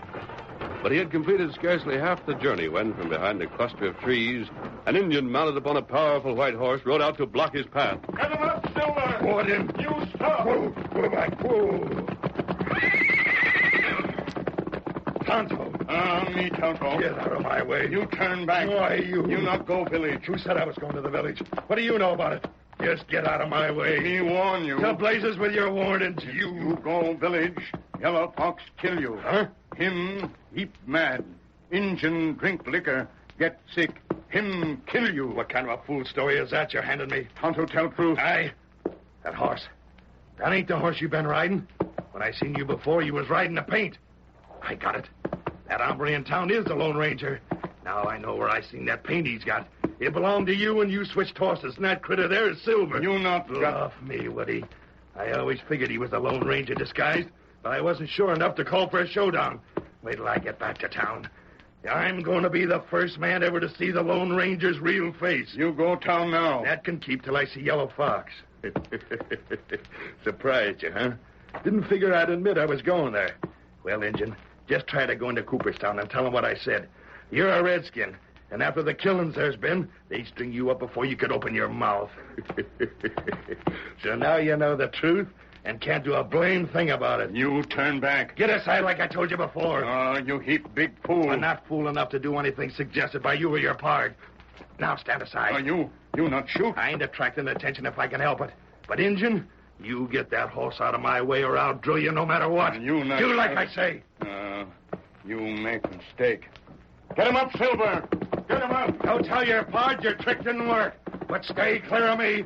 All right, you critters, lay into it. We gotta make up time. Get up, guys. Get up, guys.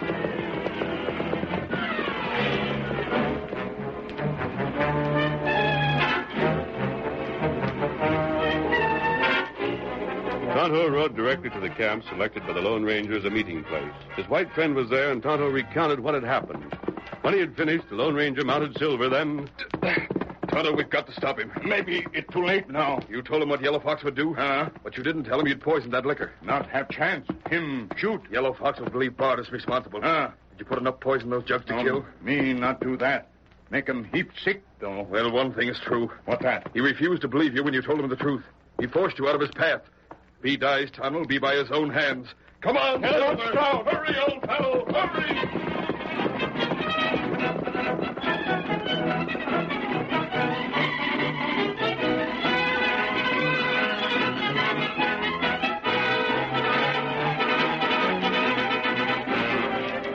But in the cafe on the day after... You hear what happened to Black Bart? He was killed by Indians. Wild Bill found him. How in thunder do you figure it happened? Hey, here comes Jim Plummer. Wonder what he thinks about it.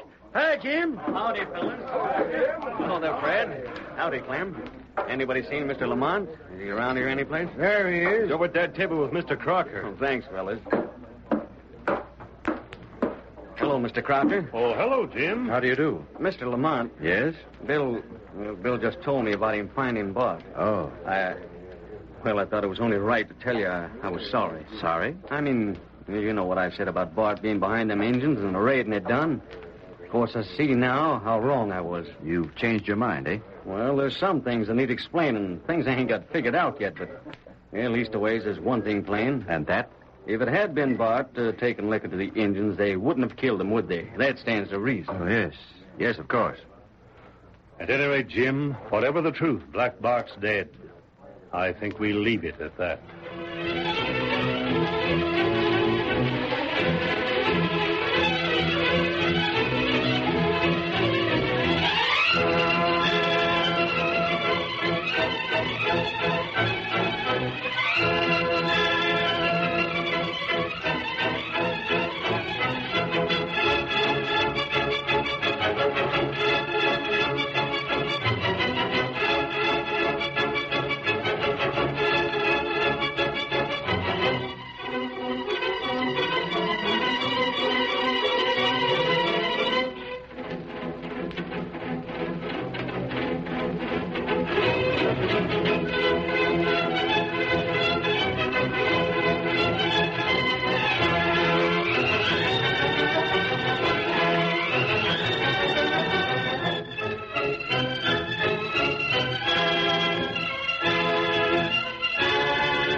The story you have just heard is a copyrighted feature of the Lone Ranger Incorporated.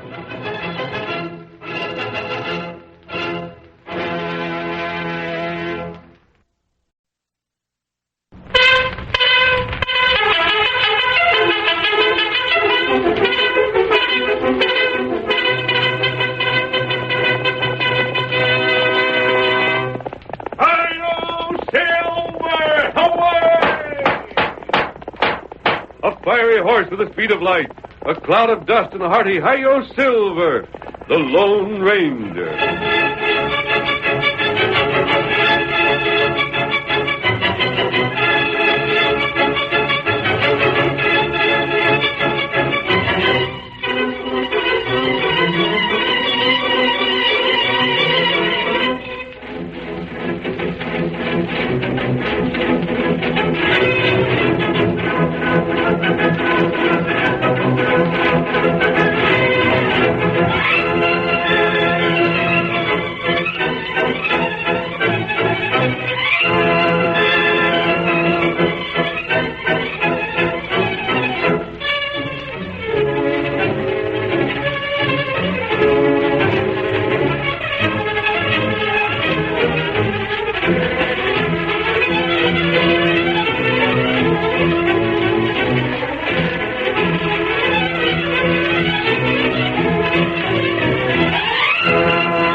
With his faithful Indian companion, Tonto, the masked rider of the plains fought crime and criminals throughout the early western United States. No one could match his courage, strength, or daring, and the stories of his deeds have come down to us through the generations. Return with us now to those thrilling days of yesteryear and relive one of his most thrilling adventures.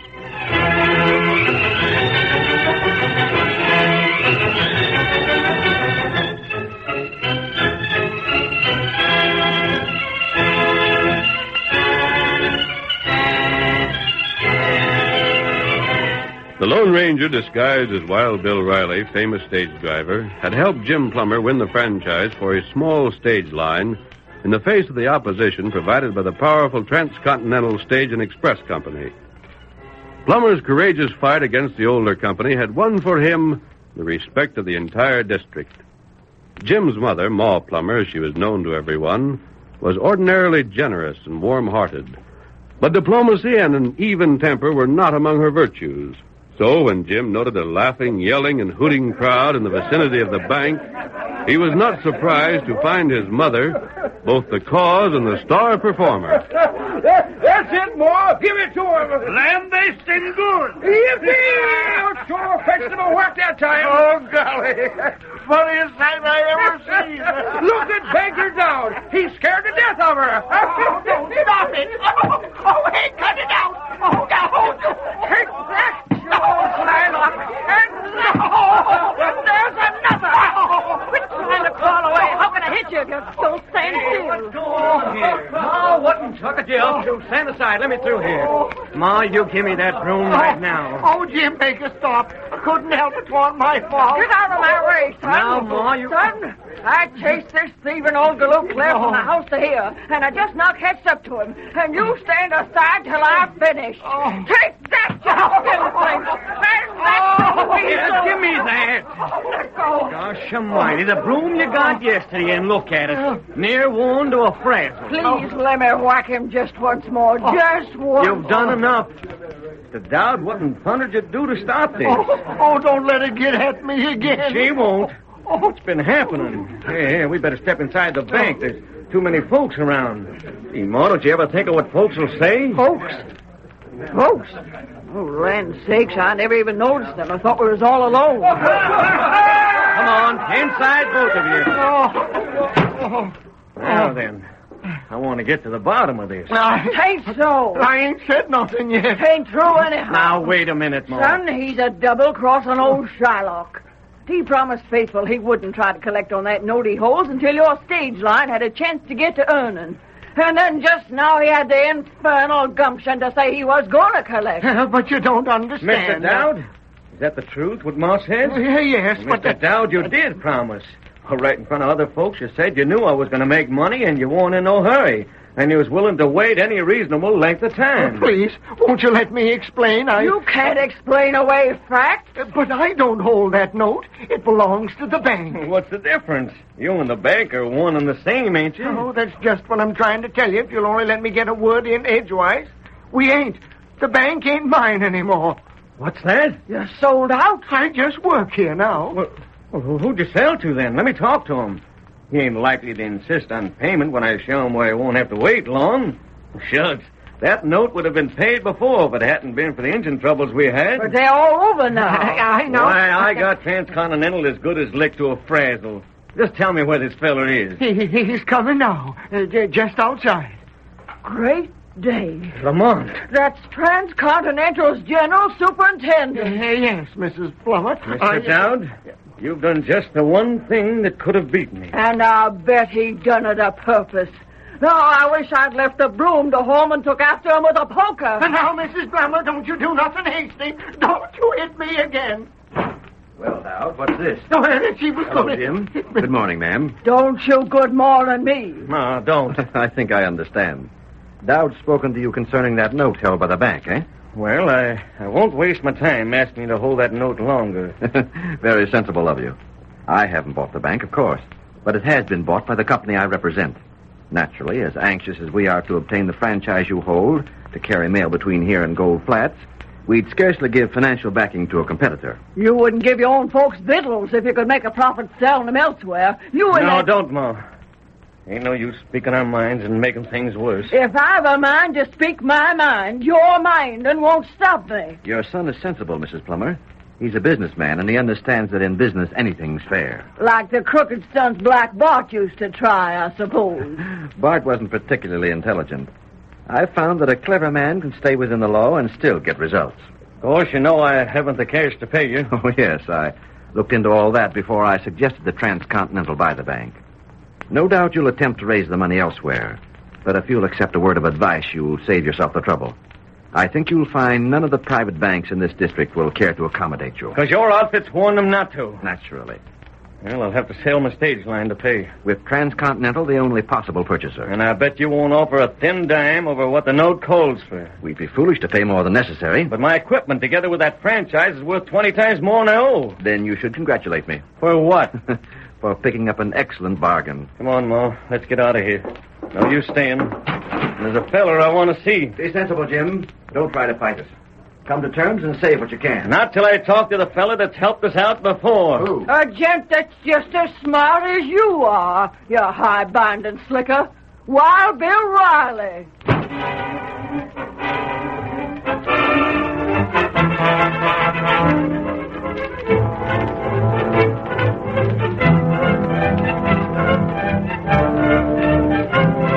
Jim Plummer, looking for Wild Bill Riley, found him in the cafe.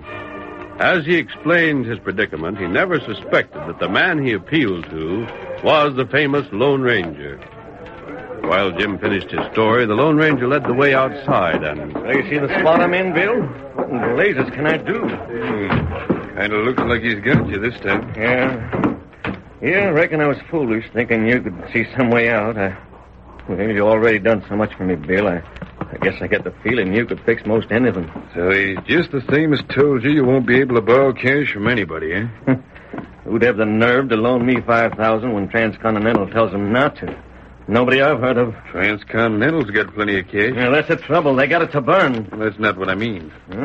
What I mean is they got so much cash, it might be a good idea for you to get what you need from them. I don't savvy. Use their cash to pay them what you owe. You out of your head? Well, it's just a notion I had. No, wait, Bill. You wasn't thinking of stealing it from them, was you? Bill, I wouldn't have it. Nope, the idea I had was different.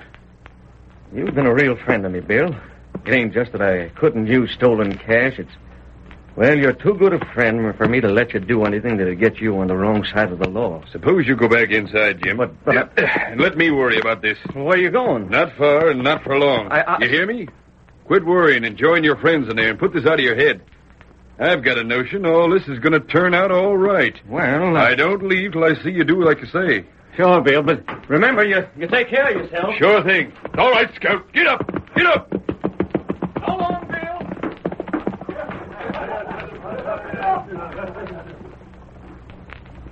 All right, Bat. Come on. That the fellow, Mr. Lamont? Right. You said you heard Black Bart mention once he suspicioned him to be the Lone Ranger. Well, what of it? If Bart was right, that's one hombre I don't aim to tango with. Bart was probably wrong. But I don't... And I think you'll do as I tell you, Bat. But listen, Mr. Lamont... Would you like the law to know there's a reward on your head? You've held up Transcontinental stages, Bat. As long as you take orders, I won't turn you in, but no longer. You win. Get after him. I'm not asking you to do anything against the law. All I want is a report on his movements. Right. You can still see him. Now on your way. Get along there, boy. Get along.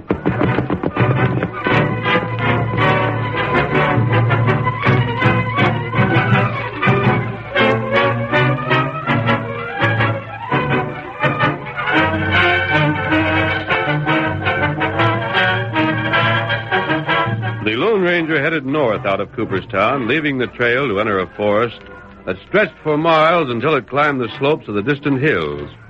Inside the forest, he followed no visible trail. But when he had penetrated a distance of 2 or 3 miles, he came upon a small but well-hidden camp and... Hi, Kimosabe. Aye. Whoa, Scout, whoa. You got news? Silver, old fellow.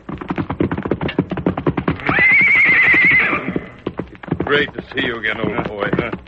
Silver get plenty lonesome. But I can't take him to town with me while I'm Bill Riley, Tonto. He'd be recognized. That's right. Today I ride as the masked man again, and Silver goes with me. Trouble? I've been followed here, Kimosabe. Who follow? A fellow I believe you'll remember. I'll tell you about that later. Right now, I have too much to explain, and it has to be done before he gets close enough to hear us. Why you not trap him? We need him, Tonto, but he'll be of more use free than a prisoner.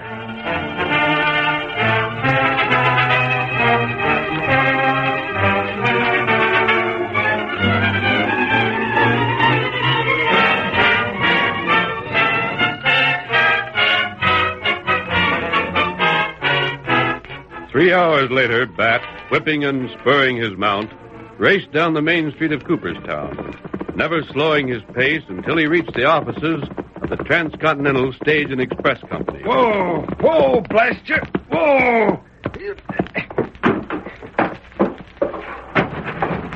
Mr. Lamont. Wait. But I gotta see you. One moment. Very well. Go ahead. I wanted to be sure no one was around. I followed that fella. Yes? Followed him right into them woods north of here. He met a redskin. Go on. And he's gonna hold up the bank. What's that? It's a fact. I heard him say it. But why? To get that note you're holding over Jim Plummer. He figures if you ain't got that note, you can't make Plummer pay. When will the holdup be? As soon as he can get back to town. Bat, we've got him. Come on. Yeah. There's the sheriff. Sheriff! Oh, Sheriff! You calling me? Get your deputies. Surround the bank. It's going to be held up. Huh? What's that? Where'd you get your information? Never mind that now. I know what I'm talking about. Get your men. Right. Mike! Yeah. Roof! Barry! Get your guns! Head for the bank! What's the trouble? What's going on? There's a hold-up plan. Hurry. What's that? It's down to the bank. Come on, run for it. Masked man on a white horse. Get that fella! Shoot him down! Blast him out of the saddle! He beat you here. He got here before you. He held up the bank! Oh, There he goes. Stop him! Stop him! Getting away. Shoot again! Missed. We're just wasting the lad. Who was he? What did he take? Anybody hurt? Dowd, what happened here? How much was stolen? No cash at all, Mr. Lamont. Well, what'd he take? Nothing that could do him any good. What was it, you fool? Only the note, Mr. Lamont. Only the note that was signed by Jim Plummer.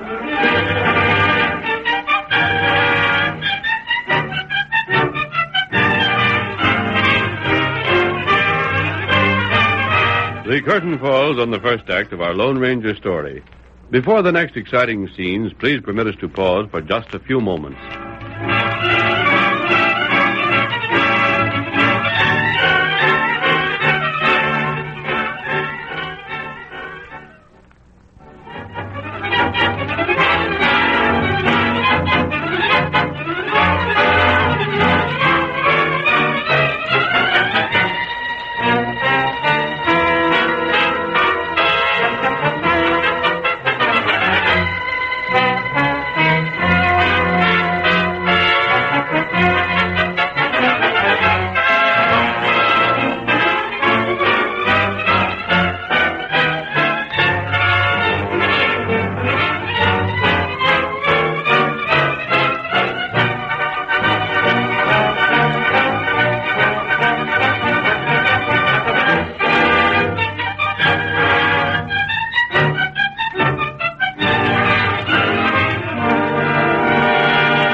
Now to continue our story.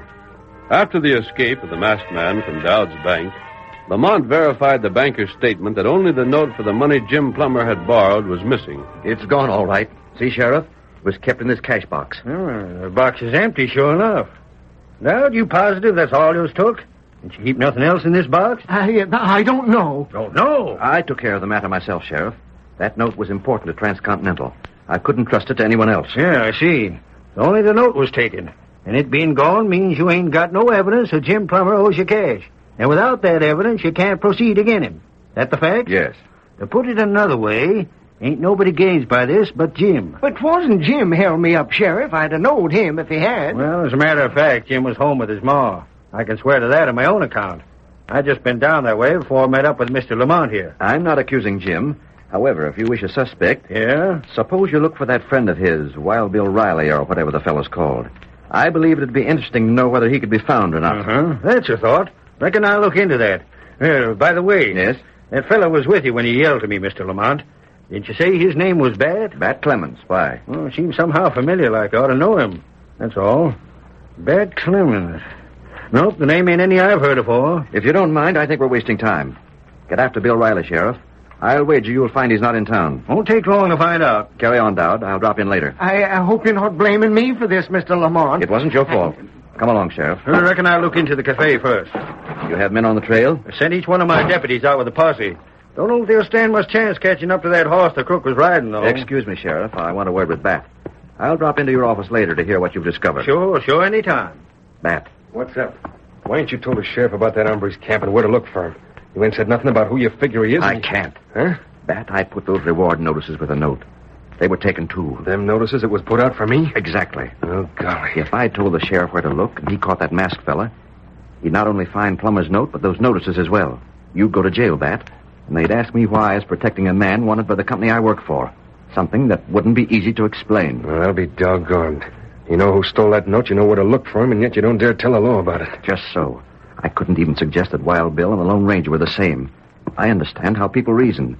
If the news got out that the Lone Ranger was on Plummer's side, it would only be natural that the people around here would start to suspect me. That's so. Which is the kind of talk neither Transcontinental nor I can afford. Mr. Lamont, he's got you. Ain't a blame thing you can do. Correct. I can do nothing, but you can. Huh? Me? Could you find that camp again? In daylight I could, but I ain't. Could you reach it before dark? Sure, but I ain't gonna. Afraid to tangle with the Lone Ranger? I am, and I ain't a bit ashamed to admit it. Listen to me. When he held up the bank, we cut him off and he had to leave by the South Trail. He can't come back through town to reach his camp. He'll have to circle Rainbow Canyon to reach the forest, which means he'll be delayed several hours. If you left now, you could get to his camp well ahead of him. That don't interest me none at all. Don't be a fool. You'd have only the Indian to deal with. You could take him off guard. The Lone Ranger would ride into camp suspecting nothing. Take him yourself or prepare a trap for him. Do what you think best. But if you succeed, there's $1,000 in it for you. 1,000? Another thing. What'll happen to you if those reward notices fall into the wrong hands? I forgot about them. It'd pay to remember. Well? All right, I'll do it. I just about have to. Good. But that means I'll have to hurry to reach them woods before it's too dark to see. There's nothing to keep you here. Then I'm on my way. Meet you later, Mr. Lamont.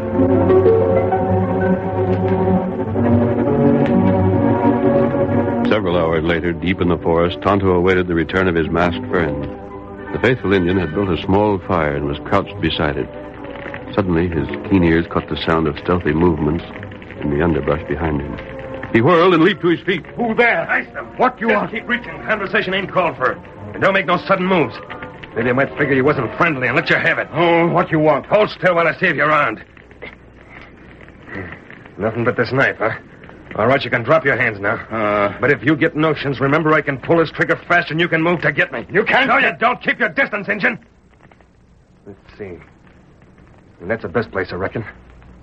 And there's a sapling that'll do real well. Pick up that rope and come over here. How can I do that? No? That infans you, didn't it? When you follow orders, the next one will drill you square. I don't have to keep you alive, Injun. That all depends on how you behave. Well, what you want? Decided again being stubborn, huh? It's better. See this sapling? Oh, under see him. I figure your part will have to pass right through here to reach your camp. Well, with a sapling and that rope you're holding in your hand, we're fixing up a snare. Your sidekick ain't the gent I'd choose to meet up with in the dark. But dangling from the end of a rope, I reckon he'll keep till morning.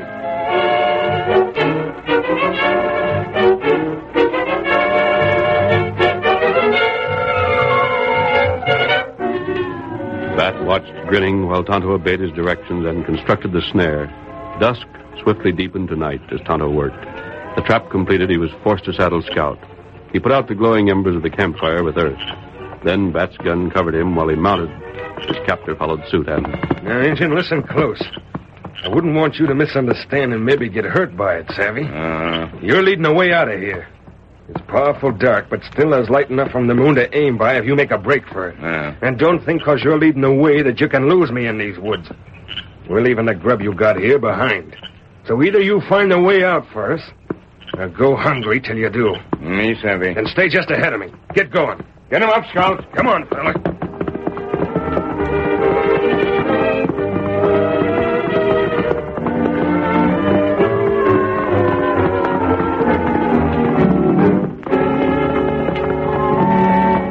Save for an occasional sharp command from Bat, the two men guided their mounts between the closely spaced trees in almost complete silence.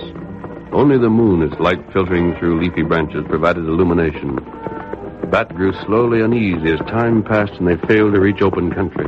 Blast you, Injun, you're up to something. Not far now. That's what you said half an hour ago. You wait.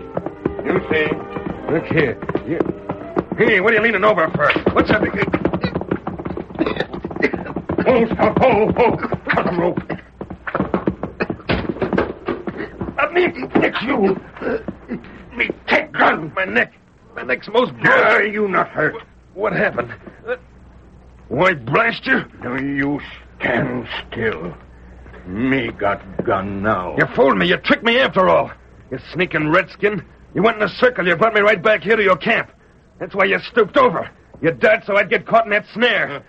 I was caught in my own trap.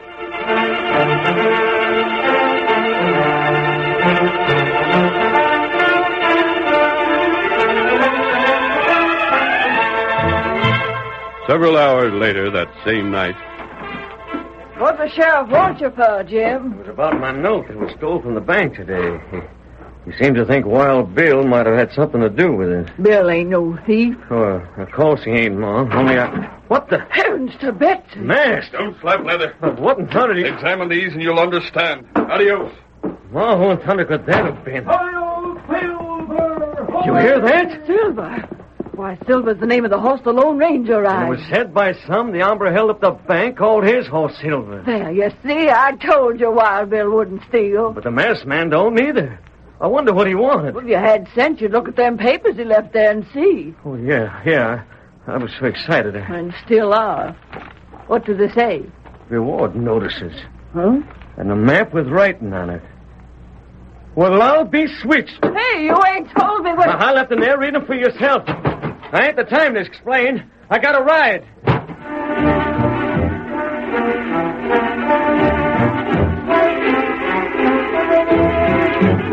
It was almost noon the next day when Jim Plummer re-entered town and rode towards the bank accompanied by a prisoner. At the bank, they both drew rein. What's up, Jim? What you got Bat Clemens tied for? All right, Bat. Get out of that saddle. We're going inside. You ain't got no right to do this to me. That's your notion. Stand back, folks. I can't answer your questions now, but you'll hear the whole story later on. Make way. Let me through.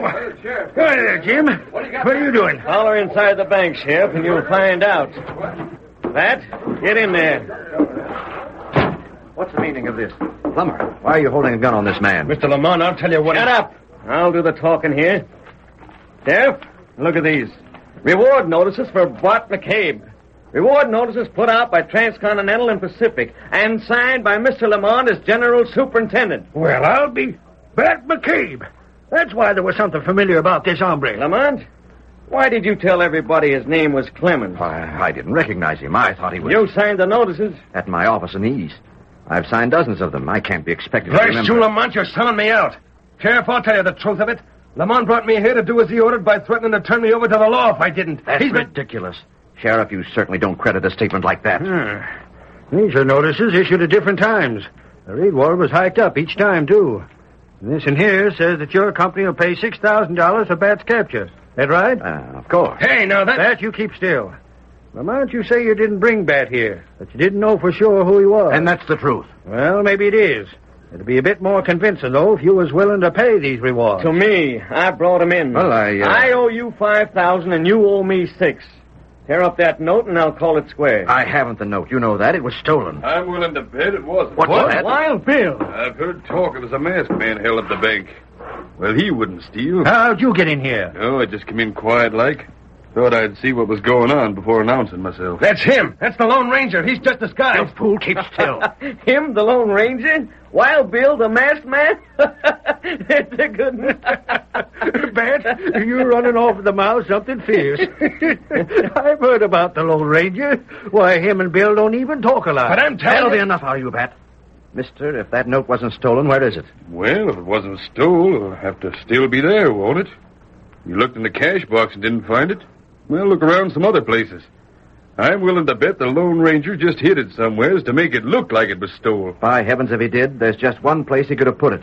Any place else, it would have been found. Where's that? Behind the strong box here. Bill, I've been hunting all over for you. Thought I held up the bank, eh? Well, you're Jim's friend, and nobody knew where he was at the time. Well, It's here. That's just where he'd hit it. Well, Sheriff, seems to me, even if you did suspicion Bill, there couldn't be no very serious charge against him as long as nothing was stole. All this excitement about a holdup that wasn't a holdup. You going to tear up that note, Mr. Lamont? You're making a clear 1,000 on the deal, Lamont. And you got to pay me if you don't. But I guess it's fair enough. Bill, what was you doing while you was gone? Oh, just trying to find a way to help you, Jim. Well, thanks, Bill. But the Lone Ranger saved you the trouble. Uh-huh. And look how slick he done it. Without stealing the note, he kept Mr. Lamont here from making me sell out the Transcontinental. He fixed it so as I could pay Transcontinental what I owed him. And best of all, I paid him with their own cash. Did you ever hear the like?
The story you have just heard is a copyrighted feature of the Lone Ranger Incorporated.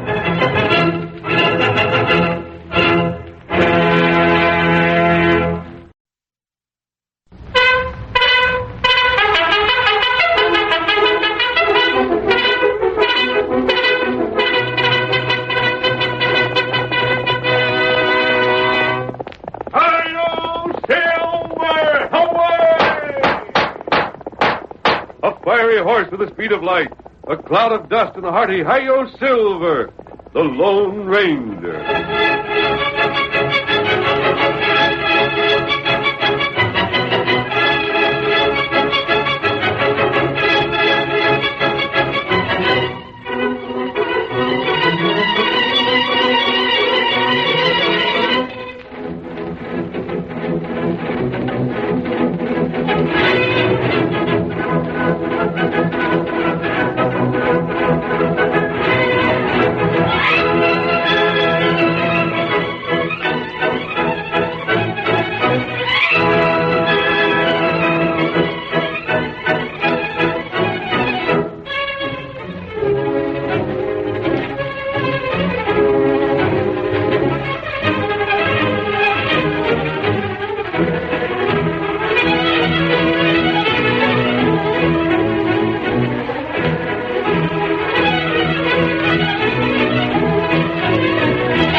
With his faithful Indian companion, Tonto, the masked rider of the plains fought crime and criminals throughout the early western United States.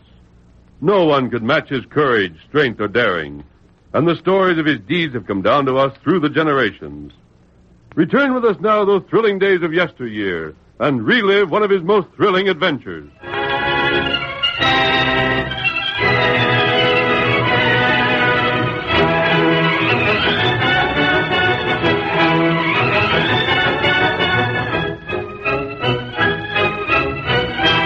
Lamont, general superintendent of the powerful Transcontinental Stage and Express Company, had planned to stay but a short time in Cooperstown.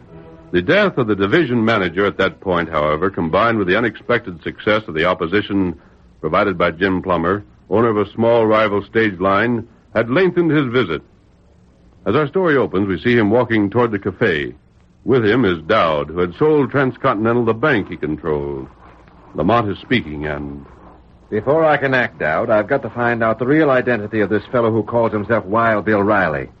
If it hadn't been for him, I'd have beaten young Plummer long ago. Did you say you thought maybe he might be the Lone Ranger, Mr. Lamont? I've got good reason to suspect it, but I can't be certain. Well, how are you ever going to find out if he's the Lone Ranger or some other fella? That's what I'm going to the cafe for. He's there now. Yeah? You've had experience with men and money, Dowd. How many would you say couldn't be bought? Bought? You know what I mean. How many men are there who'd refuse to sell out their friends or turn on their principles for the right price? Oh, Mr. Lamont, I see now what you got in mind. But I wouldn't do it if I was you. No siree. For if he's really the Lone Ranger, you wouldn't be able to buy him off. Not by a long sight. Of course I won't. Then how do you I can offer him almost any price, Dowd. If he refuses, then I can be practically certain he's the Lone Ranger and act accordingly. And if he don't refuse, Mr. Lamont? Then I'll know he's not the Lone Ranger and, again, act accordingly. Yes, I reckon. Come on in.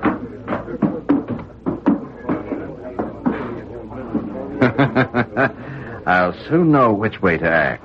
Howdy, Mr. Lamont. Afternoon, Dowd. Howdy, Bob. Hello there, Jeff. Good afternoon, men. There he is, Dowd. He's sitting alone by the window. Stay here. I'll join you afterwards. Yes, Mr. Lamont. I'll wait. Riley. Oh, howdy, Lamont. Mind if I join you? Should I? Well, Bill, I wouldn't say we've been the best of friends. You might have objected. Uh-huh. I might have. You're not an easy man to talk to. Oh, you want to talk to me, eh? Certainly. Well, talk then. I won't stop you. How would you like to work for me? I got a job. With Jim. Look, Bill, you're on the wrong side. You're on the side that's bound to lose out at the finish. Plummer hasn't got 100th part of the resources available to Transcontinental. Come over on our side. Work with me. Be sure of winning, and at the same time, be sure of your money. And let Jim go hang, eh? Which he'll do eventually at any rate. You can only delay it. I got to admit that sounds real good. You'll do it? Not so fast, Lamont. What I started to say is that this here proposition of yours sounds good in the same way a skunk looks good. But if you've ever met up with a skunk, I reckon you know their looks are plumb deceitful. I guess this ain't no different. $1,000 in gold the minute you join me. Nope. 2,000. Can't hear you. Name your own price. I guess you'd better clear out. You're turning me down? For a fellow as smart as you've been telling me you are, it's took you quite a while to get that same through your head. I am, flat. You're a fool. Maybe you're a mite overwrought. Maybe you didn't mean that. I'll give you a chance to change your opinion. Change it? I haven't told you the half. You're a fool, and I'll smash you along with your friend Jim Plummer. You shouldn't have said that. I'm leaving. Get out of my way. And you shouldn't have shoved me. I'll do what I please. I'll warn you once more to get out of my way. I told you I'm leaving. Without changing what you just said? I meant every word. Then I reckon you'd better leave. Hey! Through the window! Oh! What happened? Bill tossed Lamont through the window. Look at him sprawled out there. You ever see anybody looks so doggone disgusted? I've been hoping that hombre'd get what he's been asking for. You wish you hadn't done that. Howdy, Mr. Dowd. You better see if your pa needs any attention. You black... Bill! Hi, Bill! Hey, look at here, Jim. Look at Jim, Bill just helped Lamont take a quick way outside. There he is, picking himself up. That Lamont's lookout. I got other things to tend to. Bill. Yeah? We're going to Marysville. Huh? Something's up. I got to see the United States Marshal there. What for? It's important, but that's all I know till we get there. But can't you Come tell... on, no time for talking now. The stage is waiting and we got to get.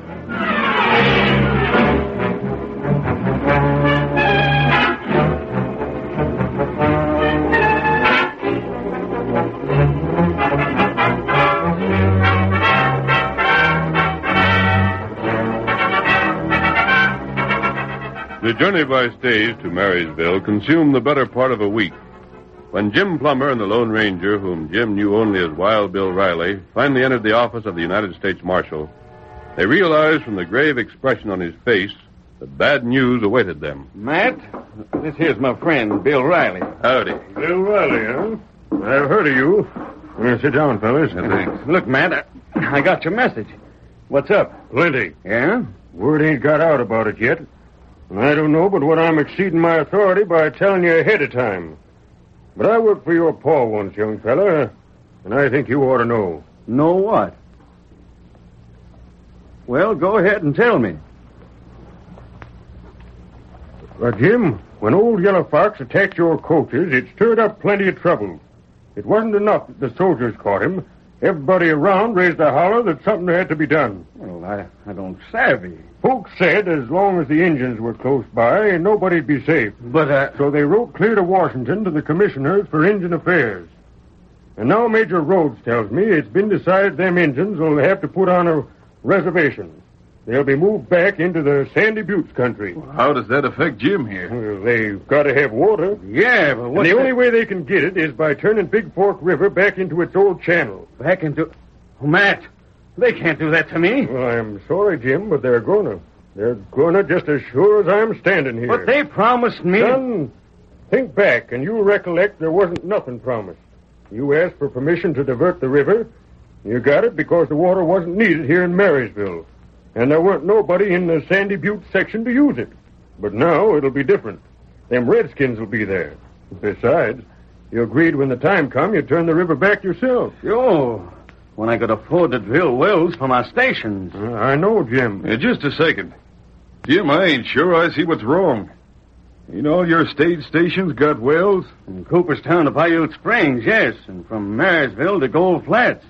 But between Paiute Springs and Marysville, all 4 stations get their water from the river. You see, Jim dammed it and sent it flowing east. It cost him only about half what drilling wells would have. And it served just as good. But it still cost a plenty. I know. And it'll cost me as much to change it back again. Pay for a dozen men, grub and supplies, and blasting powder, and mules to pack the Now, stuff. hold on. Jim, why do you have to pay for all that? That's what was agreed. He turned the river at his own expense. And when the time come, he was to change it back again the same way. But I always thought they'd wait till I could afford it. You got some cash, Jim? I can pay for the job, sure, but then those stations will be without water again. And to get water, I'll have to drill, and drilling costs money, too. I can pay for one or the other, but I can't pay for both. Won't Lamont and Transcontinental be glad to hear this? Well, then, if I was you, Jim, I wouldn't let on till I'd borrowed the cash I needed. Borrow? Who loaned to me? Lamont's already took care of that. The polecat's really been putting the spurs to you, huh? There ain't a thing in the world he wouldn't do to bust me. Now, look here, fellas. Yeah? I'm going to ask both of you to keep this under your hats for a bit. I've got to have time to figure something out. I told you I was exceeding my authority telling you about this before I was supposed to, so I won't talk. And you needn't worry about me, Jim. But what do you plan on? Oh, I wish I knew. The masked man helped me out of the last scrape I was in. And so I heard tell. But this is just a case where I got only half the cash that's needed. And making $2 from one is a trick nobody could work. Not even the Lone Ranger.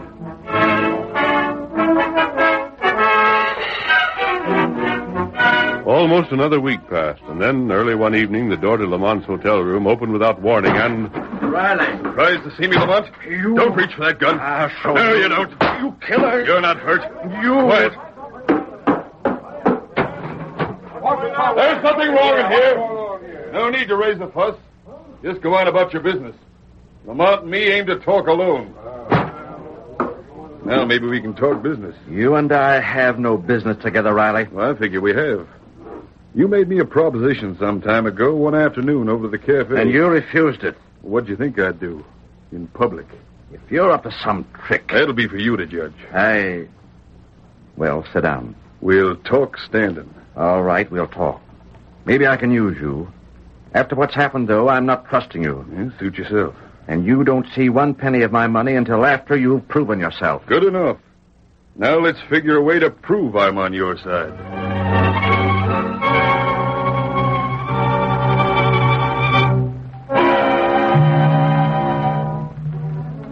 The visit of the man known as Wild Bill Riley with Lamont aroused both comment and curiosity. An hour later, one of Jim Plummer's employees stood in the parlor of the Plummer home talking to Jim and his mother. Hope to die if I ain't telling you the truth, Jim. And you too, ma'am. I'll swear to it. Sounds like a pack of lies to me. No, it ain't. My word on it. You know me, ma'am. I ain't want to be saying what ain't so. Foundation, I know you're all right. You're worse gossip than all the females in this town together. No, that ain't fair. Wait, Ma. Bill has been acting funny lately. Acted funny the whole trip back from Marysville and wouldn't explain why, neither. You mean to stand there and say you're doubting the best friend we got? You did that once before, Jim, and you looked powerful foolish on account of it afterward. Oh, but Lemire heard him. Didn't hear everything, Jim. Wish I could have, though. They was sure scheming something together. I bet you had your ear glued to that door like it'd been nailed. No, there. man. No need to argue. There's just one thing to do. Tell Bill what we've heard and ask for an explanation. Which say maybe he'll give you and maybe he won't. But if Bill was me and you was my friend and I figured you was doubting me, I'd tell you to go to blazes. That's him now. Don't you tell that on I told you. Don't worry. I'd like to. And stand by watching while he give you your needin'. Evening, folks. Bill? Yeah? What's ailing you three? Look like you had something sour. I'm going to ask you a question. Why, sure, ask away. Bill, have you gone over to Lamont's side? Well, you heard me. Why don't you answer? You really want the answer to that, Jim? And if I didn't, I would have asked. Well? Nope, I'm sorry. That's something I can't answer. And that means you have. Sorry. Bill, you wouldn't do this to me. Just tell me what I heard ain't so, and I'll take your word for it. Sorry. Then you don't leave me no choice. No? If you can't deny it, then it's true. But, Bill, no matter what Jim says, I know doggone well it ain't. The curtain falls on the first act of our Lone Ranger drama. Before the next exciting scenes, please permit us to pause for just a few moments.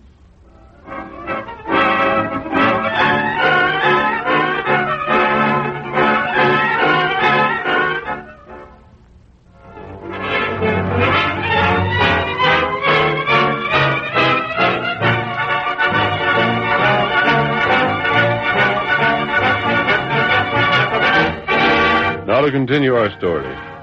It was later that same night the Lone Ranger drew Scout to a halt beside a well-hidden camp in the woods north of Cooperstown. Whoa, Scout, whoa, boy. Evo Sabi. Oh, you've gone a long time. It's been necessary, Tonto.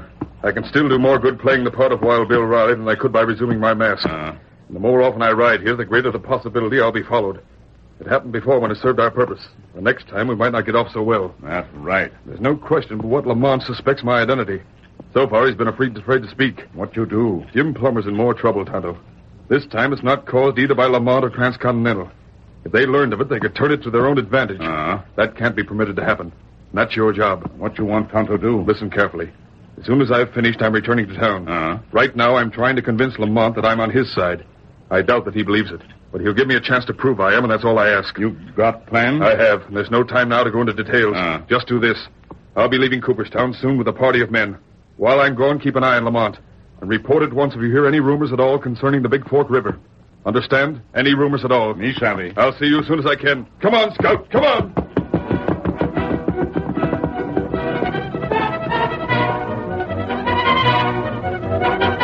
During the next 2 days, Lamont ordered certain mysterious activities, which he covered by explaining they had to do with the business of the company he represented.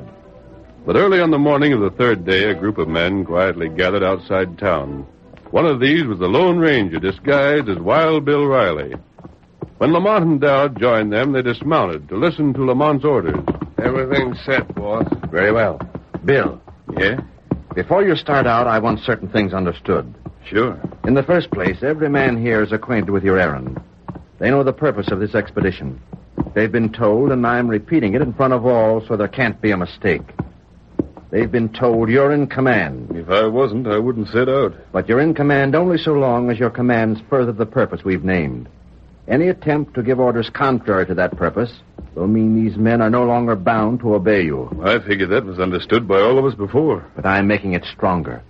At the first sign of treachery on your part, they'll disarm you and bring you back to me as a prisoner. Oh, sure. Now then, I'd suggest you cut away from the trail and make for the hills by a route where you'll not meet others. I got just the proper way to go in mind right now. All right. That's all I have to say. Get mounted, boys. We're hitting the trail. Oh, thanks, Bill. How long do you expect to be gone? That's hard to say. Maybe 2 weeks, maybe 3. It won't be an hour longer than we have to. Then here's a thought to keep with you, Bill. Yeah? I like successful men. I pay them highly. That's just horse sense. But I never forgive a failure. Well, I can't say whether that's horse sense or not. All right, boys, let's get on our way. Adios, Lamont. Get up, Scout.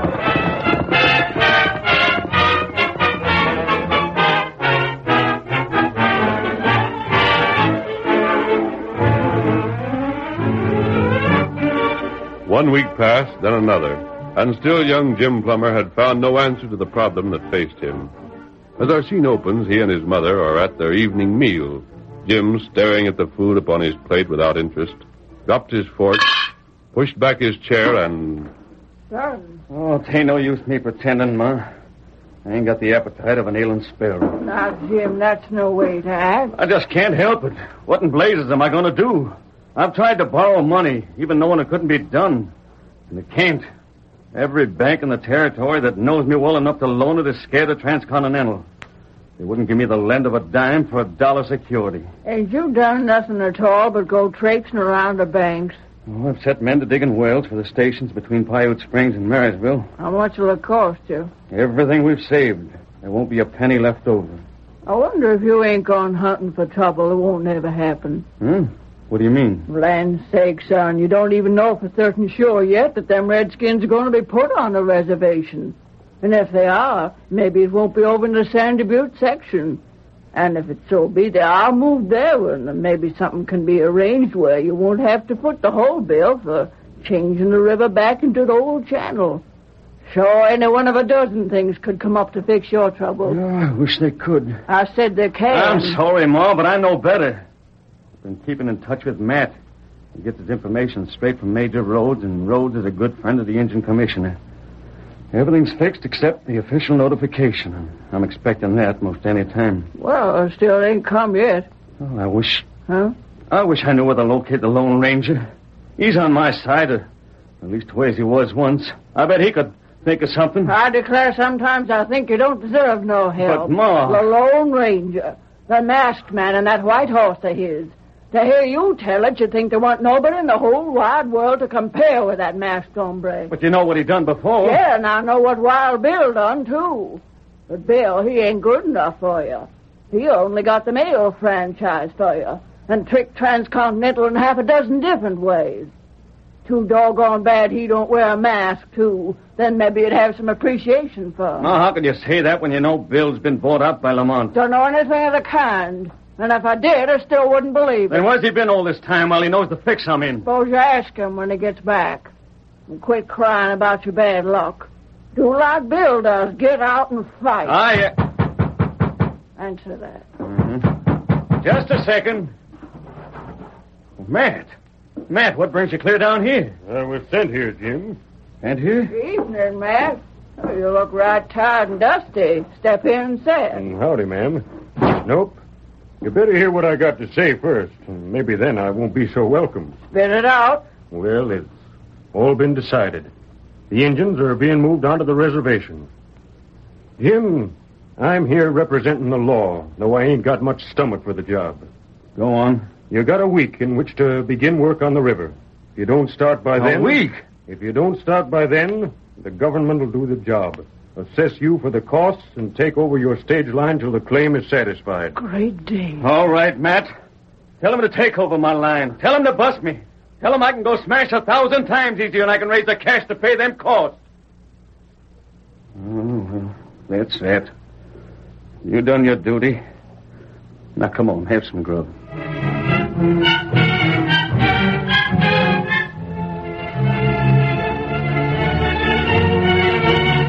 The following day, the Lone Ranger and Red reined in their tired mounts before Transcontinental's offices in Cooperstown. Whoa, Scout. Whoa, boy. Whoa there. Whoa.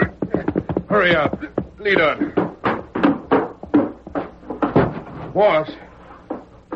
You're back. We done it, boss. We done it. That right, Bill? Sure is. Were you seen? Could anybody tie it to you in any way? Not at all. Mr. Lamont, I'm free to confess it didn't cotton much to you putting Bill here in charge. But I'm taking it all back. He done the slickest job I ever seen. Bill, I keep my promises. You'll get the money, do you? Uh-huh. You're both absolutely sure you can't be suspected? Not a chance in the world. Then we can tell Jim Plummer you men just rode by and noticed what had happened by accident.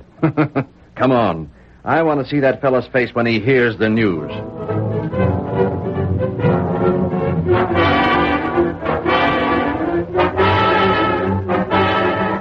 The next day, the United States Marshal stood beside Jim as the latter stared glumly from the window of the modest office belonging to his Gold Flat stage line and... Jim, I sure wish I could help somehow. I know you would if you could, Matt. It's just my bad luck is all. You tried talking with Major Rhodes? Oh, I talked to him, sure. But that's no good. He's a soldier. He gets his orders and he obeys them without asking questions. Besides, there ain't no denying them redskins belong on a reservation. It's just a doggone shame you got to be bust by it. Yeah, What's the matter? Wild Bill Riley. The skunk that turned again you? Where? Riding this way with Lamont and another fella. See him? They coming here? If they do, they sure got their nerve. Wait. Well, that's what they're doing. This is where they was headed for. Look at that grin on Lamont's face. I bet he's heard what's happened. I never told nobody but you. That kind of news don't ever take long to get around. Yeah, here they come. Come in, Bill. Come along, Red. Afternoon, Marshal. Hello there, Jim. Just thought I'd drop by and tell you how sorry I am to hear about your misfortune. You're about as sorry as you'd be if I gave you the stage line for nothing. Oh, you seem to have heard about it already. Red, I thought you and Bill were the first ones in town after it happened. Gosh, I don't know how. Don't worry how I found out. I'd like to know how you found out. Oh, Bill and Red here noticed it coming back from Marysville. Isn't that what you told me? Sure, boy. Noticed it? Hey, what in blazes are you talking about? They got the news up on posters? I'm afraid I don't understand. On. Sounds to me like you fellas are talking about two different things. Maybe I can clear this up. You dirty double-crosser. Now, don't get hasty, Jim. You might want to take that back. You see, Lamont's laughing because the Big Fork River's back in its old channel. It strikes him funny to think your stage stations between Paiute Springs and Marysville won't have no more water. What'd you say? You heard him. Your dam must have weakened. The river is following its original course.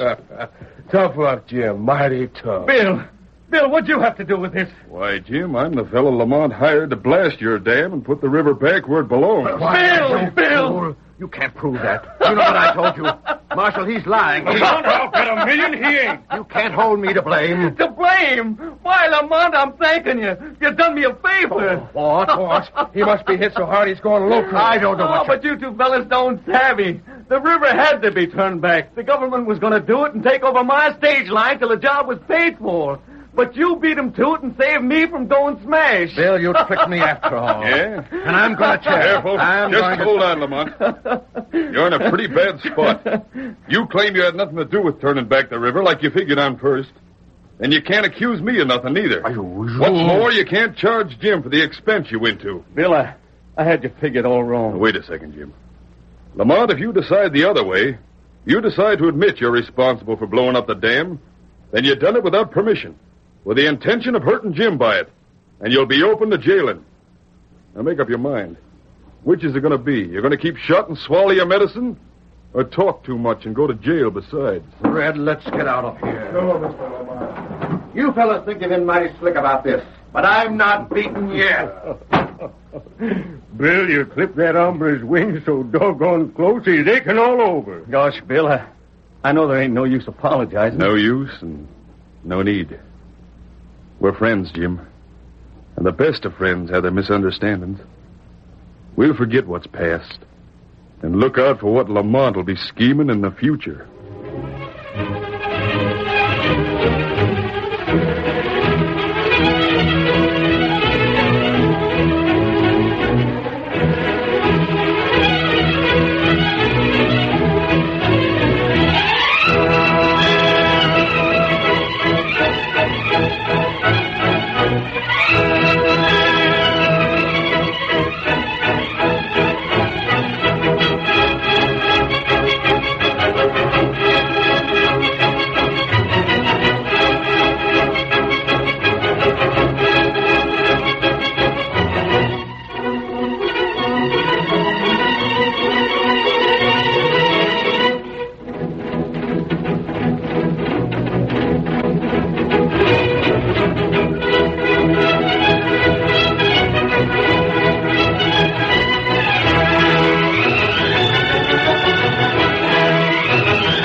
The story you have just heard is a copyrighted feature of the Lone Ranger Incorporated.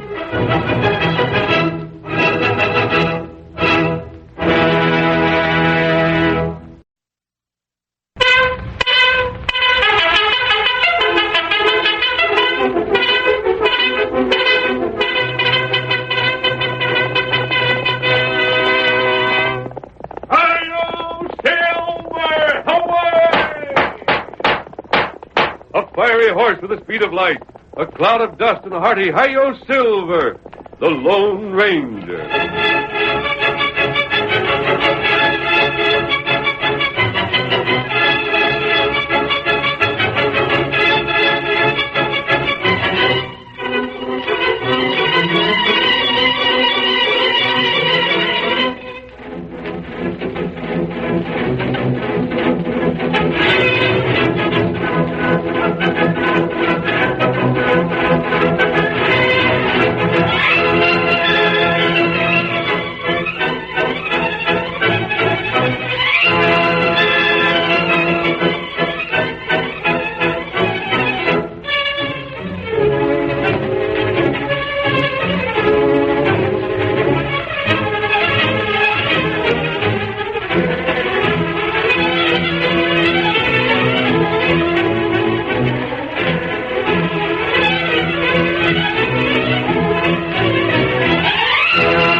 With his faithful Indian companion, Tonto, the masked rider of the plains fought crime and criminals throughout the early western United States.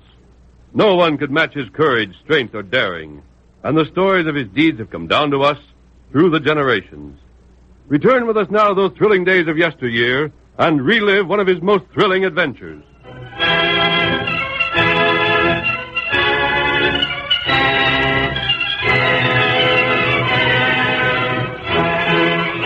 In the cafe at Cooperstown, a stranger stood just within the swinging doors. He was slim, seemingly relaxed, but it might have been noted that both his hands remained within inches of his two holsters. His small eyes, cold and observant, carefully searched the crowd. When they found young Jim Plummer, owner of the Gold Flat stage line, they paused. Jim was standing alone, and the stranger immediately pushed his way toward him. Excuse it, James. Let me by. Excuse it. Howdy. Huh? Oh, howdy, stranger. Ain't you Jim Plummer? Uh-huh. But I don't see... I guess you don't know me. I'm Speed Fletcher. Glad to know you, Speed. You wanted to see me? Well, I was in Washoe City and mentioned I was coming this way. Judd Phelps said he was a friend of yours and for me to look you up. Well, I should say so. Judd's one of the finest friends I got. If he sent you, Speed, you must be all right. What's your fancy? Like to paint the town red, or would you like... Hey, where'd you get that gun? Huh? Oh, this one? I'd recognize that shooting iron anywhere, Jim. That used to belong to me. Lost it a year back, and now doggone me if I don't find it clear over here. Somebody sell it to you? Well, you must have made a mistake, Speed. Shucks, I've had this here iron for 5 years or more. You don't say. With a handle mark just like mine. Any objection if I look at it? Why, of course not. Draw on me, will you? What? Take it. Oh, my hand. Grab the fella. Hang on to him. He threw on me. I was just protecting myself. You fellas must have seen it. I wasn't at fault. You can explain that later. Stand back, folks. Jim's wounded. Don't crowd. Stand back there. Looks like Jim's hurt bad. Is he breathing? Can't hardly tell. How bad hurt is he, Bill? One moment. Bad enough. He's unconscious. Won't be able to tell much more till later. You there. What started this? Gosh, I don't know. Went over and introduced myself to him, and I'd hardly got a word out of my mouth before he slapped leather. Golly, the only thing I can think of is that he must have mistook me for someone else. I wouldn't have had this happen for anything. I don't believe it. The stranger's telling it straight, Bill. Seen it myself. I couldn't hear what was said, but I seen Jim draw. Oh, shucks, Bill.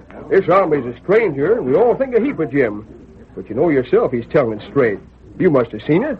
Why, was you shot the gun out of his hand almost before he drilled Jim. I don't believe Jim would have drawn without more cause. But you did see him drawing me first, didn't you? Can't say I started it. Don't leave town. I don't figure Not to. until Jim's had a chance to tell his side of the story. If he ever can. Bill, you don't figure Jim's hit bad enough to die, do you? That remains to be seen, Happy. All right, men. Give me room to lift him. I'm taking him home.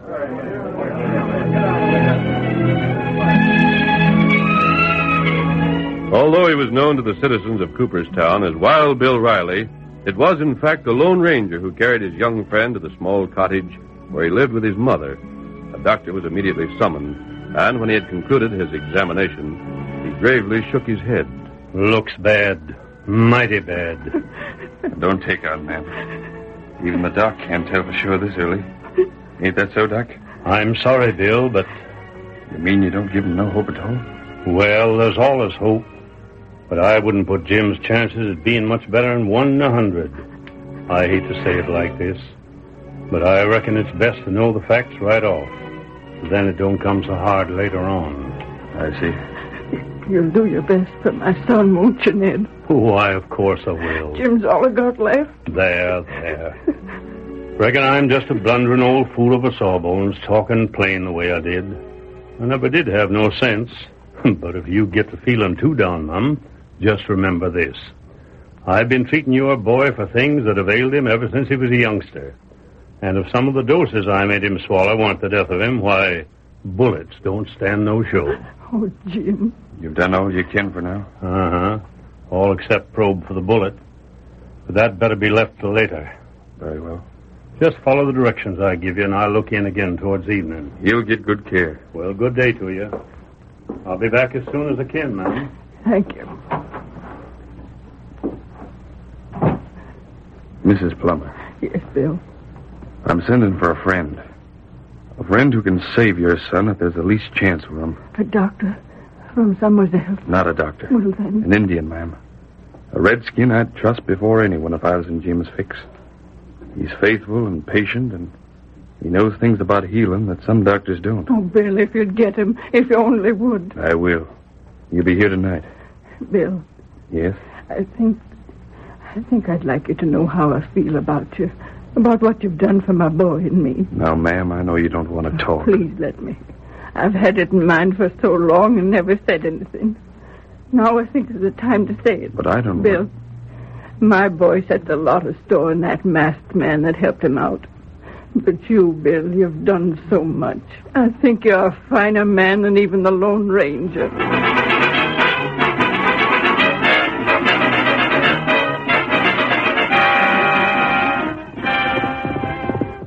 Away from town and north to the forest, the Lone Ranger raced.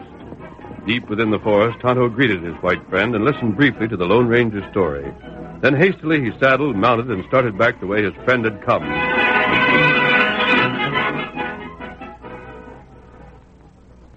Then, in the small hours of the morning... Oh, well, hello. He's come too. Him better now. You're Tonto. Say, what's going on? Mo, you've been crying. Oh, Jim. Jim, we didn't know if you'd ever talk again. Really, it'd be powerful hard to stop me from that. Jim. Oh, I didn't notice you there, Bill. Listen to me. Don't try to talk more than's necessary. You had a fever there for a bit, and you were saying things without knowing it. I've got a notion what you said was pretty near the truth of what happened in the cafe. I can't... Now, according to what you was saying, this fella's speed made you draw by a trick, pretending to be friendly and asked to see your gun. When you started to reach for it, drilled you. Is that how it was? That's it, Bill, but I don't know why. I've never even seen the fella before. I watched him draw, Jim. He didn't draw like a cowhand. If I ain't mistaken, that fella's a hired killer. But why? And that being the case, there ain't but one man in town that'd hire him. Lamont of the Transcontinental Pacific. He's still bound to have your stage line. Well, they won't get it. Now, it stands to reason, as smart as Lamont is, that he won't show his hand if he thinks Speed didn't get you.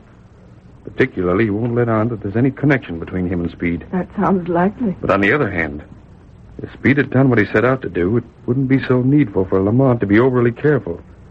You'd have been out of the way, Jim, and you're the only one who could tell the truth. Bill, you got something up your sleeve. Well, it's just a thought. You've had right good ones before. If Doc Bender was a real good friend, I got a scheme that would work. Bill, you tell us what it is, and if I think well of it, Ned Bender will do what we ask, or I'll lambaste him till he'll surely wish I had. Then, ma'am, I'd suggest that Tonto keep on tending Jim, but without folks knowing. Uh-huh. While in the meantime, we put on the fanciest and most convincing burying party Cooperstown ever seen. Huh? It'd be right interesting to see what Lamont would do if he thought poor Jim died before he could even speak a word. The next morning, Doc Bender's face was mournful as he spread the news that... Honest, fellers, I don't know when anything ever hit me so hard. There he was, white as a sheet all through the night, never opening his eyes, never uttering a sound, and his heart getting feebler and feebler till it just up and stopped beating. Well, that's the way it is, here today and gone tomorrow. Gosh, I bet Ma Plummer took on something terrible. Not like you'd think, Happy. She's a brave woman. And so he died without even coming to. That made it seem worse somehow. Doc. Yeah? When's the funeral to be? For land's sake, I was near forgetting. It won't be public, boys. Just for those that gets invites. But I meant to say it'd be real nice if you all dropped over to give Ma a word of cheer.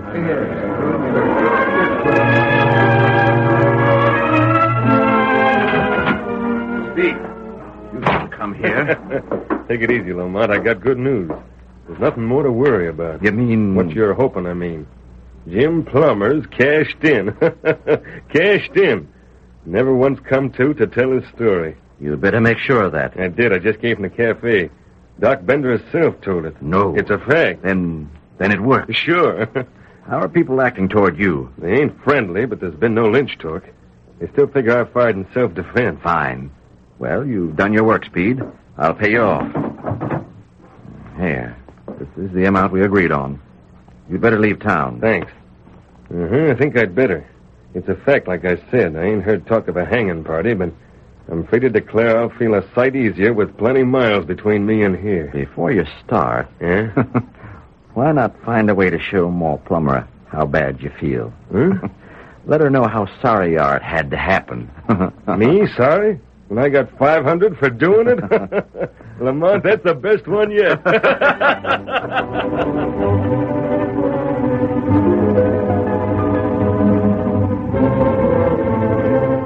Speed Fletcher swiftly completed preparations for his departure, and an hour later rode the length of Cooperstown, heading for the South Trail. He was still within the town limits when he heard a galloping horse approach from behind, and... Speed! Hi there! What in blazing up? Whoa, boy! Whoa! Well, here you got your war bag packed. What if I have? Figure you was going someplace? Any objection, mister? You're staying on for a spell. Mister, you got in a lucky shot once, but don't go overrating yourself. I'm Speed Fletcher. Sure, I know. You don't, or you wouldn't get so careless. Too bad you ain't acquainted over in the Panhandle. Folks know me over there and stay out of my path. I've been in the Panhandle. I've heard of you. Yeah? You've got yourself a reputation. For being as cowardly a killer as Texas ever knew. Why, you blame fool, you aim to commit suicide? You're crazy enough to think you got a chance to outdraw me? Didn't you see me beat Plummer to it even when he had a head start? Turn back. You go to... Or slap leather. You ask for it. Oh, my hand. You smashed my hand. You're not hurt. You throw to the other gun, you'll get the same. You've had fool luck twice. Turn back or I'll try my luck a third time. I wouldn't... You aim to draw?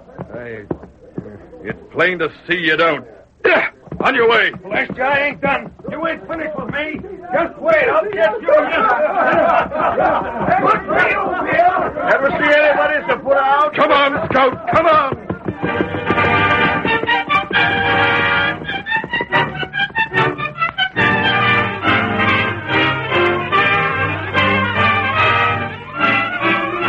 The curtain falls on the first act of our Lone Ranger story. Before the next exciting scenes, please permit us to pause for just a few moments.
Now to continue our story.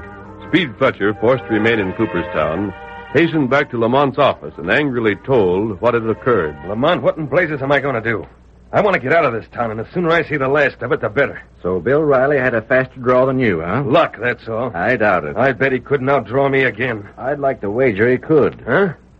I thought you hired me because I was the fastest man on the draw you could find. You are, with one exception. If this here Wild Bill's so blamed fast, why ain't I never heard of him? I think you have. Not to my recollection. Only you've heard of him under another name. Yeah? The Lone Ranger. What's that? I think you understood me. Now listen, Lamont, you're loco. The Lone Ranger don't talk like Wild Bill does. The Lone Ranger's allus masked. He rides a white horse, and this hombre's riding a paint. You're mixed up somewhere. As for the mask, I have reason to believe he simply disguised himself. A clever man could easily assume a Western dialect, and the paint, well, I also have reason to believe it belongs to an Indian friend of his. In that case, it's probable the Indian has the white horse you mentioned. And I went up agin him. Lamont, why didn't you tell me this before? Why'd you keep it from me? If I'd known the Lone Ranger was in on this deal, I'd have stayed out. You've answered your own question. Huh? As you say, you wouldn't have hired out to me if you'd known you were opposing the Lone Ranger. Well, I needed you. So naturally, I kept some of the facts to myself. And now here I am, and he won't even let me leave town. Don't get so excited. He hasn't anything on you. He can suspect what he wants to. With Jim Plummer dead, 1,000 suspicions won't boil down to one thing that could be proved. Yeah. Yeah, maybe so. Get yourself a room at the hotel and forget about it. Look here, Lamont, if you're so blame sure Wild Bill is just a Lone Ranger in disguise, why don't you show him up? That shouldn't be hard to do. I've got the sense to leave well enough alone. What do you gain by it? You know his reputation. He fights outlaws, criminals, injustice. I'm here to serve the interests of my company, Transcontinental and Pacific. We have to get Ma Plummer's stage line. It possesses the franchise to carry United States mail between Cooperstown and Gold Flats. Since the Canyon Trail was wiped out, our coaches must go through Gold Flats to reach Washoe City. But from here to Gold Flats, we can't carry 1 ounce of mail. So that's what's at the bottom of this. Yes, and in the meantime, I don't propose to have Transcontinental associated with criminals in the minds of the people around here by exposing the Lone Ranger. What are you going to do? With Jim dead, I think my task is just about accomplished. Managing a stage line isn't a woman's job. It should be easy to persuade Ma Plummer to sell. And in the meantime, what about me? You? With the Lone Ranger riding herd on me. Oh, that. Well, sit tight and say nothing. You're safe enough. Yeah? Well, that's just what I ain't so doggone sure of.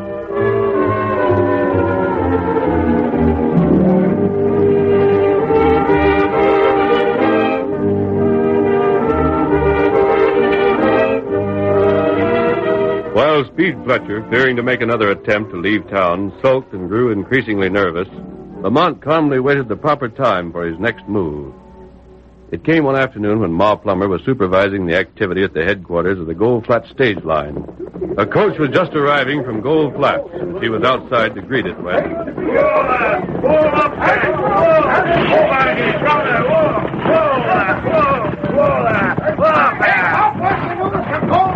Pick up my package of plywood springs. Hey, throw some mail down. Hey, give me that box. That one's for me. How's the trail beyond Marysville, Pop? All right, folks. Stand back. Let the passengers climb out. You, Pete, help unhitch them horses. Clem, tell Pedro I want him here right away. Keeping busy, I see. Huh? Oh, howdy, Mr. Lamont. 8 passengers. That's good business. You want something? I'd like a talk if you're not too busy. Sure. I reckon I can be spared. Never mind, Pedro. Get back to the stables. Si, senora. Better go inside where we can hear ourselves think. If you please. Come on. I suppose you find managing your line quite a task. Mr. Lamont, it's something fierce. You wouldn't believe how tired a body can get after a day down here. Have a chair, Mr. Lamont. If you're anywhere near as tired as I am, it must be almost wore out. A man's better fitted for this kind of thing, Mrs. Plummer. Running a stage line is quite a task. That's not work for a woman. My, but ain't it true, though? Land's sakes, I used to sort of scold at Jim and tell him what he done wasn't near so tiring as tending house all day. I've surely learned different since poor Jim passed on. Well, it ain't for me to burden others with my troubles. What was it you come for? You lead me to believe my purpose will be welcome. Huh? I suppose you know the Transcontinental has been interested for some time in acquiring this property. Uh-huh. Seems like Jim might have mentioned it once or twice. But I'm such a foolish body about business and never paid much attention. Oh, of course, your line itself has no value for us. We have coaches, stations, and equipment of our own. It just so happens that we could use one or two things that go with your line. Oh, you must mean the mail franchise. Yes. You come to make me an offer? Why, yes. How much? Let me see. Mrs. Plummer, I like your frankness. How does $30,000 sound to you? Oh, my. 30,000? Yes. But I never had the slightest notion Jim had done so well. Now, you ain't taking pity on me because I'm all alone in the world, are you, Mr. Lamont?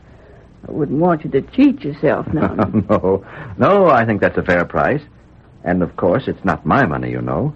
It's Transcontinental's. Though, as general superintendent, I have the authority to spend it for the purpose. In fact, that's why I first came here. Why, that's so much more cash than I ever figured the line was worth. I don't see why I can't give him an answer right now. You accept? When you're so generous? Why, I surely couldn't think of refusing. Splendid. Well, what do I do now? You give me the cash and I just walk out? Nothing so simple as that, Mrs. Plummer. But we'll make it as easy for you as we can. I'll have my lawyer call on you, Mr. Judson. You know him? Oh, yes. They say he's a mighty fine man. I'll have him here as soon as possible, if you'll excuse me. My sakes, yes. Perhaps Judson will be here this afternoon. Well, now, that'll be just grand. Oh, by the way, Mrs. Plummer. Yes? If I were you, I don't think I'd discuss this deal with anyone else first. Business, you know. Understand? Understand? Don't I, though? Then good day, ma'am. For now.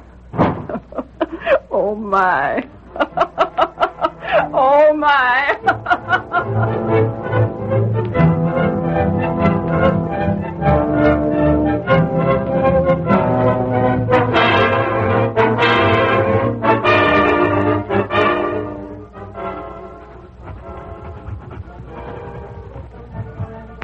There. Is that all? Is that the last one I have to sign? You've already signed the bill of sale, ma'am. This is the deed. Yes, this is all. Now we'll have these witnessed and the deed recorded, and I think the transaction will be finished. And, Mrs. Plummer, I want to congratulate you on a very fine bargain. A very fine bargain.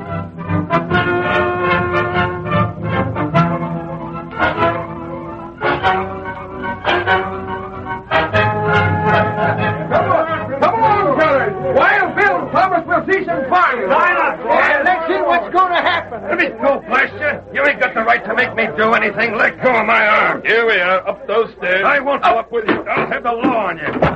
Mr. Lamont, you make this qualify. Here, what's the meaning of this? Get out of here. This is my property now. Get out. All of you. Clear out of this office. Just a second. Lamont. You brought Speed here to drill Jim Plummer. You wanted Jim out of the way so you could buy out this stage line cheap. Nonsense. You go on making those charges, and I'll see you jailed. What's it all about? Quiet, folks. Just quiet down. You'll hear all that's to be heard. By what right do you keep come here? still, too. Now then, men.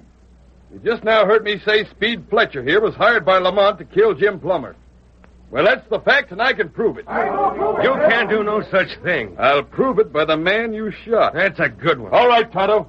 Open the back door. What? Speed, take a look at me. Take a good, long look. Quiet down, everybody. Jim ain't come back from the dead or anything.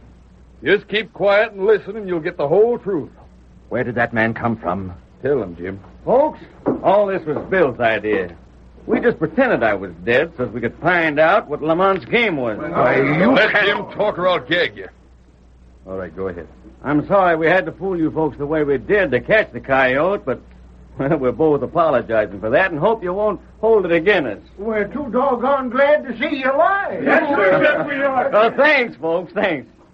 Now I'll tell you just what happened there in the cafe. Those of you that saw it figured I'd draw it on Speed and he'd had to fire to save himself. Well, that weren't so. He tricked me into starting to hand him my gun. Then he drew and fired, and because you couldn't hear what had been said, you couldn't know the truth of it. He ought to be hung. That's a yellow killer's trick. Wait, man, wait. Speed didn't kill Jim, so he ain't got a hanging coming. But maybe a lesson wouldn't hurt him none. Foreign feather! No, don't tell me. Don't. Come on, wait!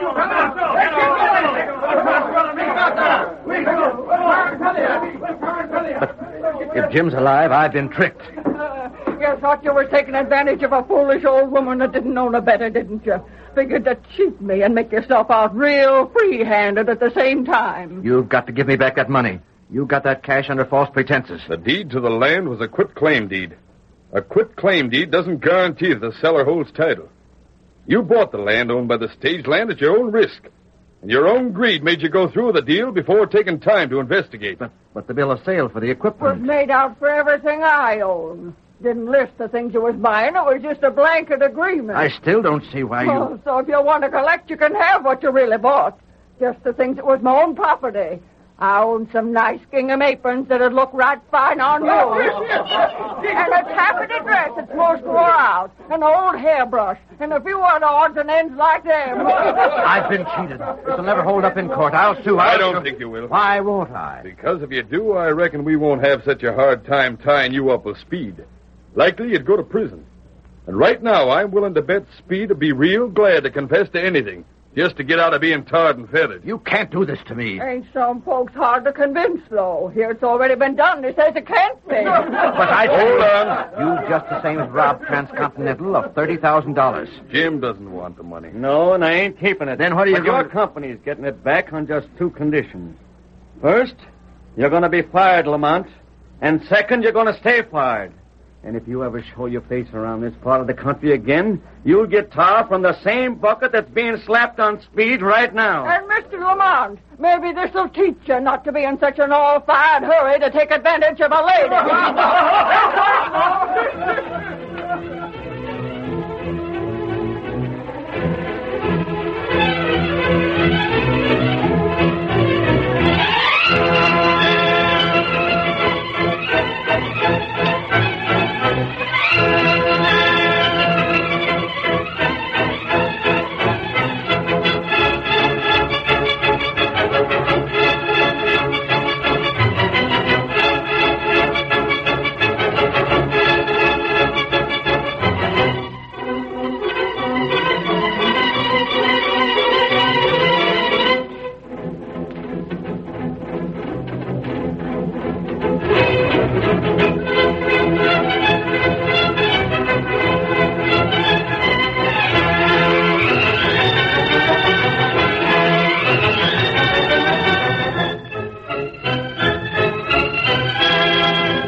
The story you have just heard is a copyrighted feature of the Lone Ranger Incorporated.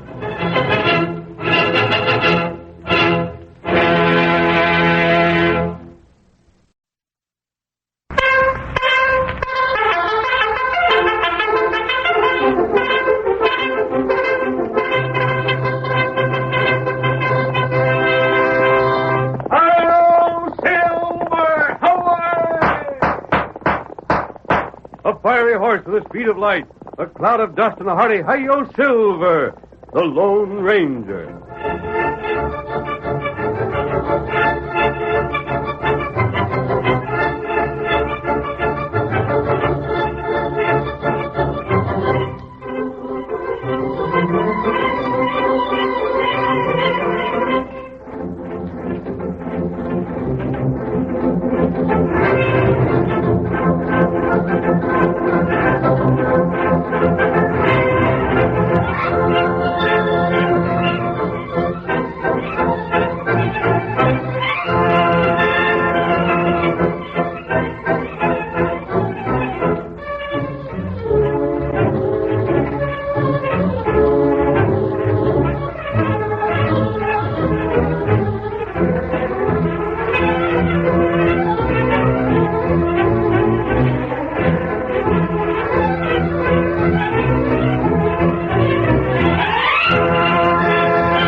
In the early days of the western United States, gun law ruled the range country. It was then that the masked rider of the plains started his great fight for justice, and adventure lay at the end of every trail. But no more exciting story has come down through the generations than the story of the time when the Lone Ranger assumed the personality of Wild Bill Riley. Return with us now to those thrilling days when the West was young. From out of the past come the thundering hoofbeats of the great horse Silver. The Lone Ranger rides again.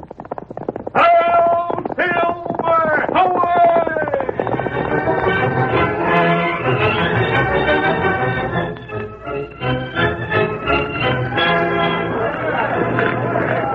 In Cooperstown, the small frame hotel was in flames. The bucket brigade found it impossible to put out the fire and only tried to prevent the spread of the blaze. Everyone in town took a hand in the work, and excitement ran high. Pour water over here. Come on, get it. Got the flames split. There's fire in the air. Hey, clear them timbers. Ain't nobody trapped in the fire, is there? Hey, Jim. Jim Plummer. Hi there. Did you get everybody out? Oh, if I know they did, Sheriff. Dave said to give up one and he could. Well, yes, Well, there's Abe and Slim. What's the matter? We've been looking all over for you, Sheriff. That fire was started to cover a killing. What fire? What killing? Wild Bill Riley drilled Lamont. You're loco. We've seen it. The polecat tried to get us, too. But we got away, Sheriff, and went hunting for you. And while we was gone, Bill must have set that fire. That's a blasted lie. You say that just because you're a friend of his. I'm not Hold it, you fellers. Hold it. Abe, you sure Lamont was dead? He had to be. He was drilled right through the heart. No question about it, Sheriff. Well, then there ain't no use in anybody risking his life when they're after him. But you fellas stay close by. When this fire's been put out, I'll have some questions to ask you. We'll be around. We want that killer to get what's coming to him. And if you don't go after him, Sheriff, we will.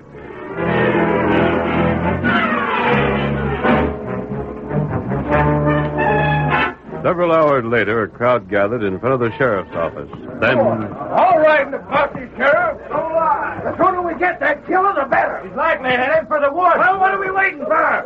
No, step aside. Now get out of my way. Here comes Ma Plummer. Hey, look where you're going. This ain't no place for you, Ma. One side afore I trap you. Sheriff. What do you want, ma'am? What's going on here? What's this foolishness I've been told about Wild Bill Riley being a killer? It's so, ma'am. Bill killed Lamont, all right. Can't be no doubt about it. Fiddlesticks.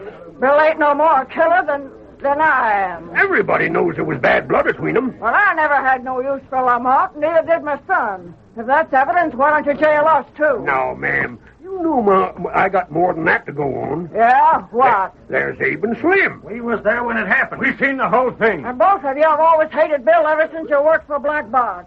You'd both stretch the truth from here to Frisco if it'd hang you. Now you look Shut at up, Abe. I'm sorry, Mrs. Plummer. I know you thought a heap of Wild Bill, but I'd have evidence enough to hang him even without Abe and Slim. From where? From Dave here. He was on duty at the desk at the time. You wouldn't accuse him of lying, would you? Dave, what do you know about this? I heard both shots, Mum. Yeah? Right after the shots, Abe and Slim come running out. yelling they was going for the sheriff. Then Bill come out, still holding a gun in his hand. I seen him climb aboard that paint horse of his and ride off. You see Bill fire them shots? No. Then how'd you know they weren't fired by either Abe or Slim? They couldn't have, Mom. They wasn't armed. I noticed that particular, because when they first come in, they was cussing something fierce over losing their guns in a card game at the cafe. You see Lamont after he was shot? You see the fire broke out just then, and I got so excited. But you lost your head, like always. Well, Sheriff, according to this, you don't even know that Lamont was killed, except for what Abe and Slim say. Oh, he was killed, all right. Found him after the fire. We identified him by that ring he always wore and them fancy boots of his. Sounds like proof enough to hang anybody, don't it? It's the clearest case I ever seen. Now, just listen to this. First off, Abe and Slim was eyewitnesses. Second, there's Dave to back up their story. He heard 2 shots like he told you, and they was the only shots anybody heard. But there's still more. If Wild Bill didn't do the killing, if it was Abe or Slim instead, why didn't Bill say or do something about it? Instead, he not only kept shut, but made tracks out of town besides. Go on. And if Bill wasn't the killer, why did he set fire to the hotel? How'd you know he did? Well, it had to be him. He was in the room with Abe and Slim, wasn't he? If they'd done it, he could have stopped them or put the fire out afterwards, couldn't he? At the least, he could have given warning. But he didn't do any of them things. And he was the last one out of that room. Now, explain that away. I can't. Like I said, it looks to be proof enough to hang anybody. But I'll say more than that. Yeah? I wouldn't believe Wild Bill killed Lamont even if I'd seen him do it with my own eyes. That's just how well I know him. Ma'am, you're standing by a friend, and I admire you for it. But I represent the law, and I got my duty to do, and with the sheriff, that's all that counts. So when I catch Bill, he'll have to hang. Who's this coming with the dog? Oh, we've been waiting for him. A young stranger in town.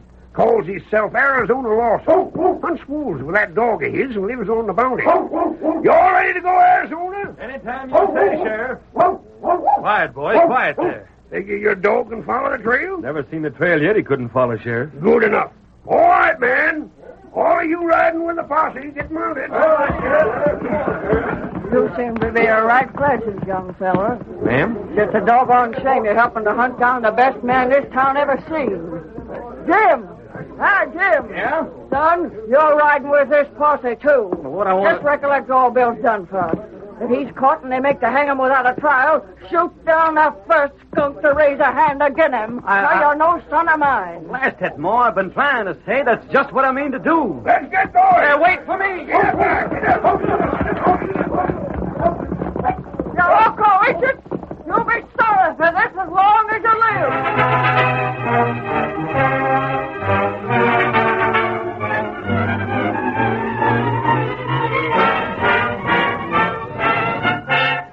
The man known to the people of the district as Wild Bill Riley was in reality the famous Lone Ranger in disguise.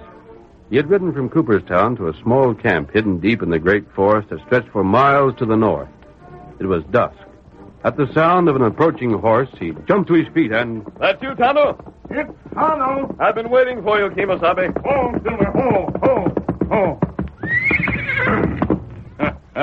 Silver. You here, Silver? Silver, old fellow. How are you?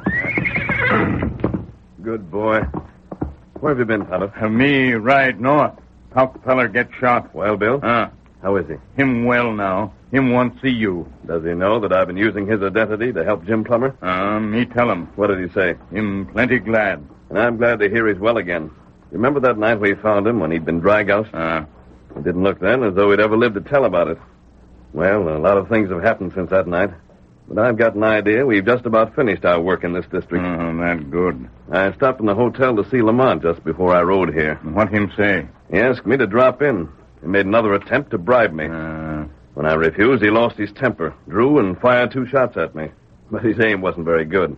I took his gun away from him and told him if he wasn't out of Cooperstown by nightfall, I'd drive him out. Him plenty bad fella. Yes. And I noticed he'd got in touch with 2 of Black Bart's old gun hands. The 2 we'd had trouble with when we first came here. Who them? Abe and Slim, remember? Oh, yeah. When Lamont fired, they ran out of the room yelling for the sheriff. I suppose they imagined I'd shoot Lamont down. Them cowards. Well, at least Lamont should realize that he has no more reason to go after Jim. Jim's fight is with the Transcontinental. And after Lamont nearly cost Transcontinental $30,000, they discharged him. Maybe him try to get you. No doubt he'd like to, but I'll see he doesn't get the opportunity. There's another thing you should know. What that? A man by the name of Burdick should reach Cooperstown from the east almost any time now. And who, him? One of the three men who own the Transcontinental. If the owners authorize the crooked tactics Black Bart and Lamont used trying to get Jim to sell out, then Burdick's arrival may mean more trouble.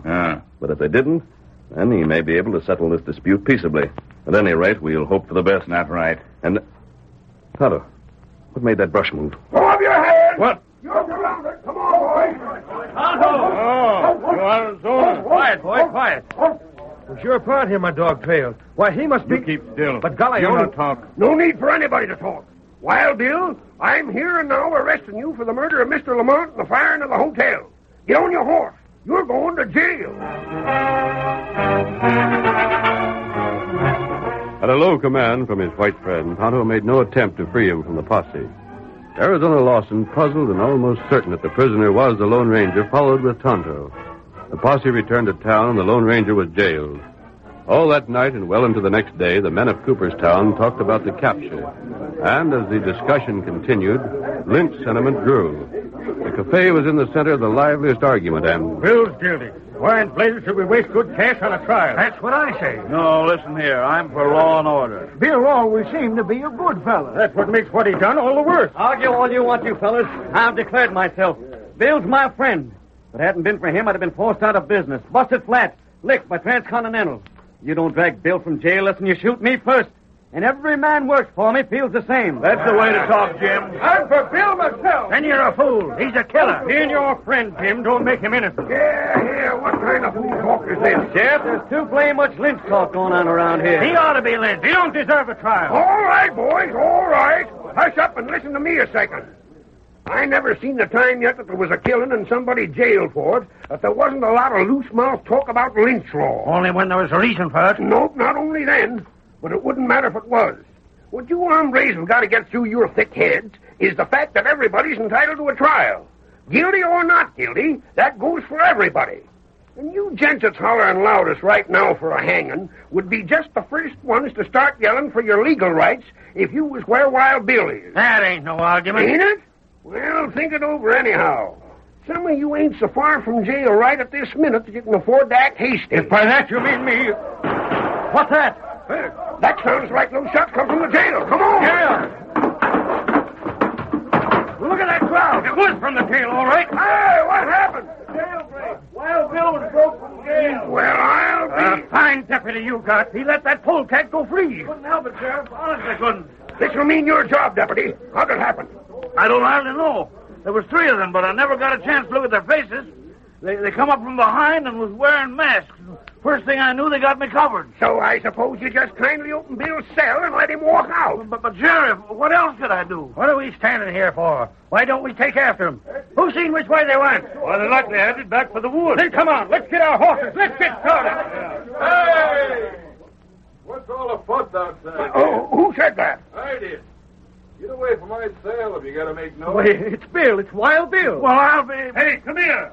Bill's right here and still in jail. All right. Come on to the side. It can't be Bill. If I ain't, then who am I? But you just escaped. I just let you out. You rode away. Say, Sheriff, this deputy of yours going loco? What in thunder is he talking about? By gravy, that's what I'd like to know. Deputy, give me that bottle. What bottle are you talking about, Sheriff? The bottle you've been drinking from, you walled-eyed guzzler. Anybody seeing double like you just done must have swallowed enough liquor to drown himself. Sheriff, I never had a drop. Don't make it worse by lying. Give me that bottle and go home and sober up.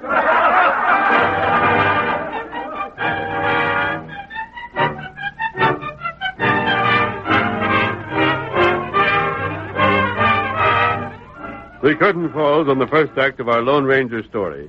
Before the next exciting scenes, please permit us to pause for just a few moments.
Now to continue our story. The deputy's story of a jailbreak that was not a jailbreak furnished amusement for many days. Poor Clay. Sheriff won't hardly speak to him. And he goes around like he's scared he's losing his senses. Funniest thing I ever seen. He's still got the crust to claim he hadn't been drinking. Well, who does he figure will believe him? I wouldn't believe nothing he said no more. How inflated can a fella get so bad he can imagine all that and take it for gospel? Ask Clay, he can tell you. Well, anyhow, I'm doggone glad Clayt was seeing double. Wild Bill's still in jail. And he'll stay there till he does his dance from the limb of a tree.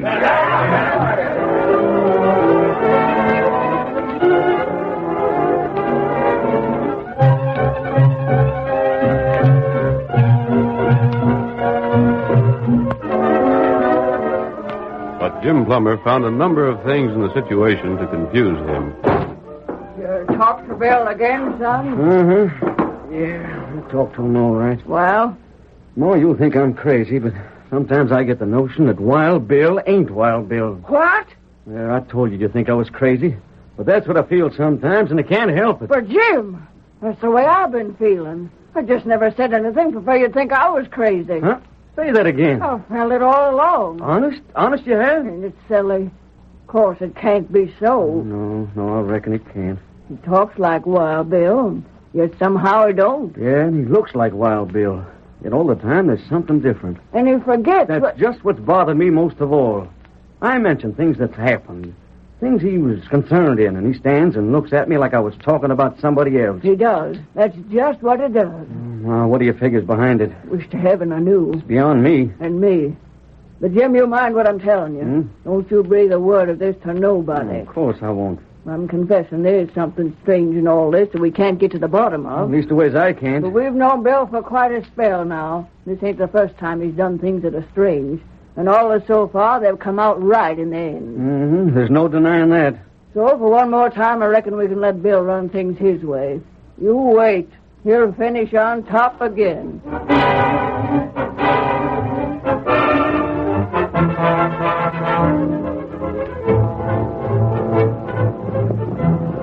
That same day, events began to happen in rapid succession. First, Arizona Lawson halted the stage from the east before it reached Cooperstown. Hey there, mister. Your handle verdict? Yes, it is. Then climb out of there. You're riding with me. Look here, young man. No argument, mister. Just do like I say. Arizona, returning to the forest with Burdick, reined in his horse and shouted to Tonto. Whoa, boy. Whoa. Here's Burdick, Tonto. Now get on your way. I'll go ride. Get him up, Scout. Get him up.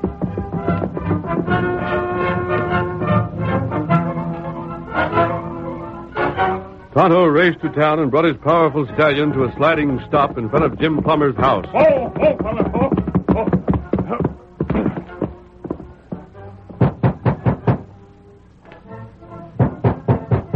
Who's that? You open door. Tonto, where have you been? What? Wait. But You hear what Tonto say, then you act.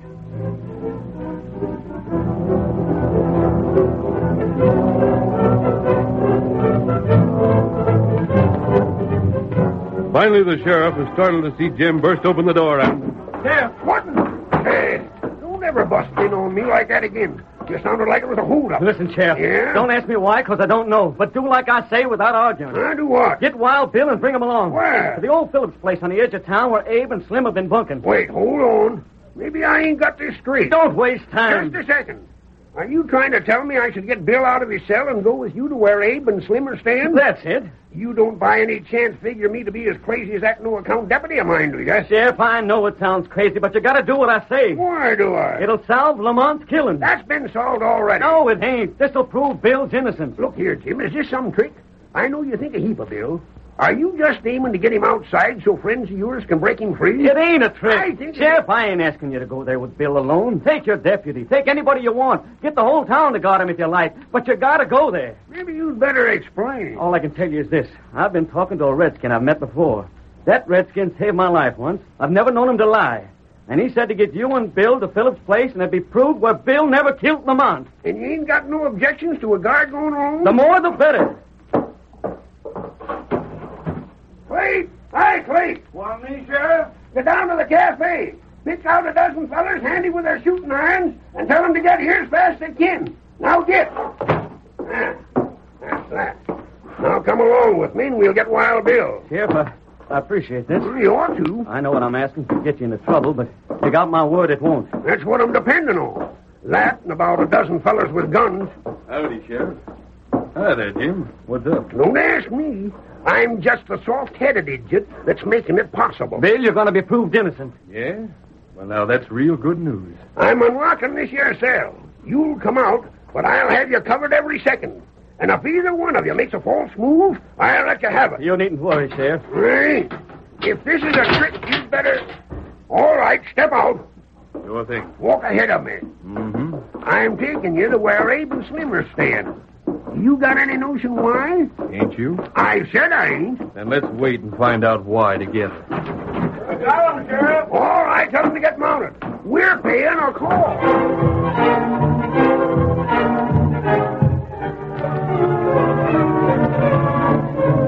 The men called by the deputy rode in close ranks around Wild Bill, and following the sheriff and Jim Plummer, headed for the ramshackle building on the edge of town where Abe and Slim were living. They drew rein in front of the place, then...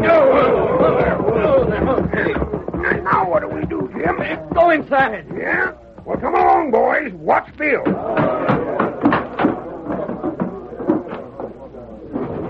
Hey, what's this? Howdy, Slim. Oh, it's you, is it, Sheriff?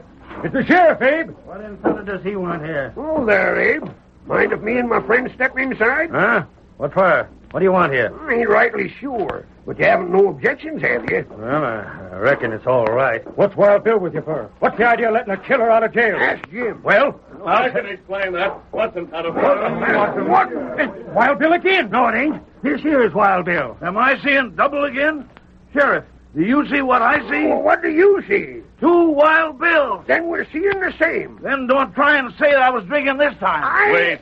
I said I'd explain. Somebody better before I go loco. I'm the man you trailed into the forest and captured. I'm the man you jailed and was broken from jail the time you accused your deputy of imagining the jailbreak. Then he's the real Wild Bill. Arrest him, Sheriff. Not so fast. Now, who are you? That doesn't matter. This man here, however, is the real Wild Bill. Is that right? That's me. I'm Bill Riley. But you ain't the Bill Riley that's been helping me out. I wondered why you didn't seem the same. This fella here's the one I knew. You're right, Jim. You remember when you wrote to Bill and asked him to drive your first stage? Uh-huh. Bill was dry gulched and nearly killed. Tonto and I found him. Bill asked me to do what I could to help you. And I did by disguising myself, taking his place, and letting you think I was Wild Bill. So that was it. Tonto took Bill north to a friend who nursed him back to health and kept his presence a secret. Yeah? But this here dry gulching, what was it for and who done it? Jim's stage had to leave town, and Bill was the only man willing to drive it. The men who shot Bill thought it would keep the stage from leaving. And the skunks that shot me are standing right there. Abe and Slim. Blast you. I'll tell you. Oh! I've had to do that to you before, Slim. Dry gulchers, eh? Well, I ain't surprised. Grab 'em, fellas. They're going to jail. But one of you fellers is still guilty of killing Lamont, the way I see it. Then what? All right, Arizona. Let your dog go. Get him, boy. The dog headed for the bedroom. He's pawing at the door. The game's up, Lamont. Come out of there. What did you say? Lamont's dead. That's what he wanted you to think. Lamont, you can't get away. Come out before I go in there after you. I give up. Don't shoot. Well, I'll be blessed. I'll tell you what happened, Sheriff. Lamont tried to frame me. He invited me to call on him at the hotel. He fired 2 shots, making me believe he was trying to kill me. But in reality, he fired just so others outside would hear. Huh? Abe and Slim left, calling for you. I took Lamont's gun and left. Then when I was gone, Lamont set fire to his room and slipped out by the window. Of all the dirty sneaking tricks. But who was the feller we found after the fire? I'm not certain, but it wouldn't surprise me to learn it was Speed, the gunman Lamont had hired to kill Jim here. He'd likely been killed, dressed in Lamont's clothes, and hidden in Lamont's room before I entered it.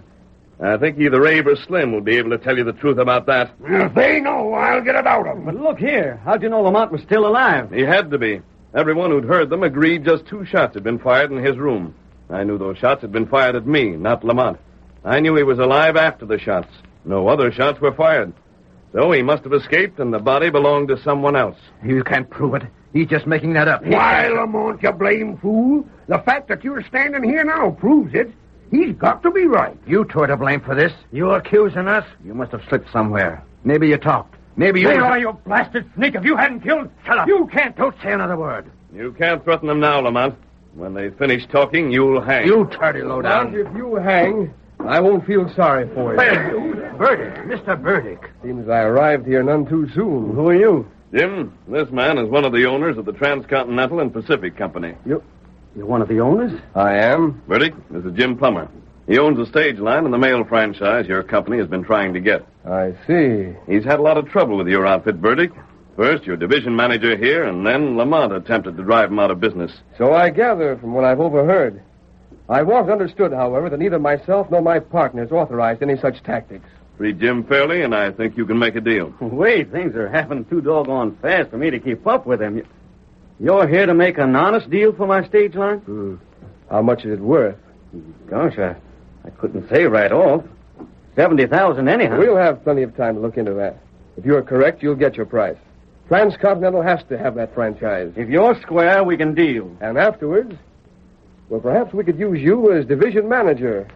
But that could be discussed later also. It's got to wait, whether it can or not. Right now, I got to thank this fella for all he's done. Now, where's he got to? Gosh, Jim, I never even noticed. You hear that? Silver. Called his horse Silver. Fellas, listen. That fella rode away. That fella that led on to be Wild Bill Riley. That fella was the Lone Ranger. Wait till I tell that to Ma.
The story you have just heard is a copyrighted feature of the Lone Ranger Incorporated.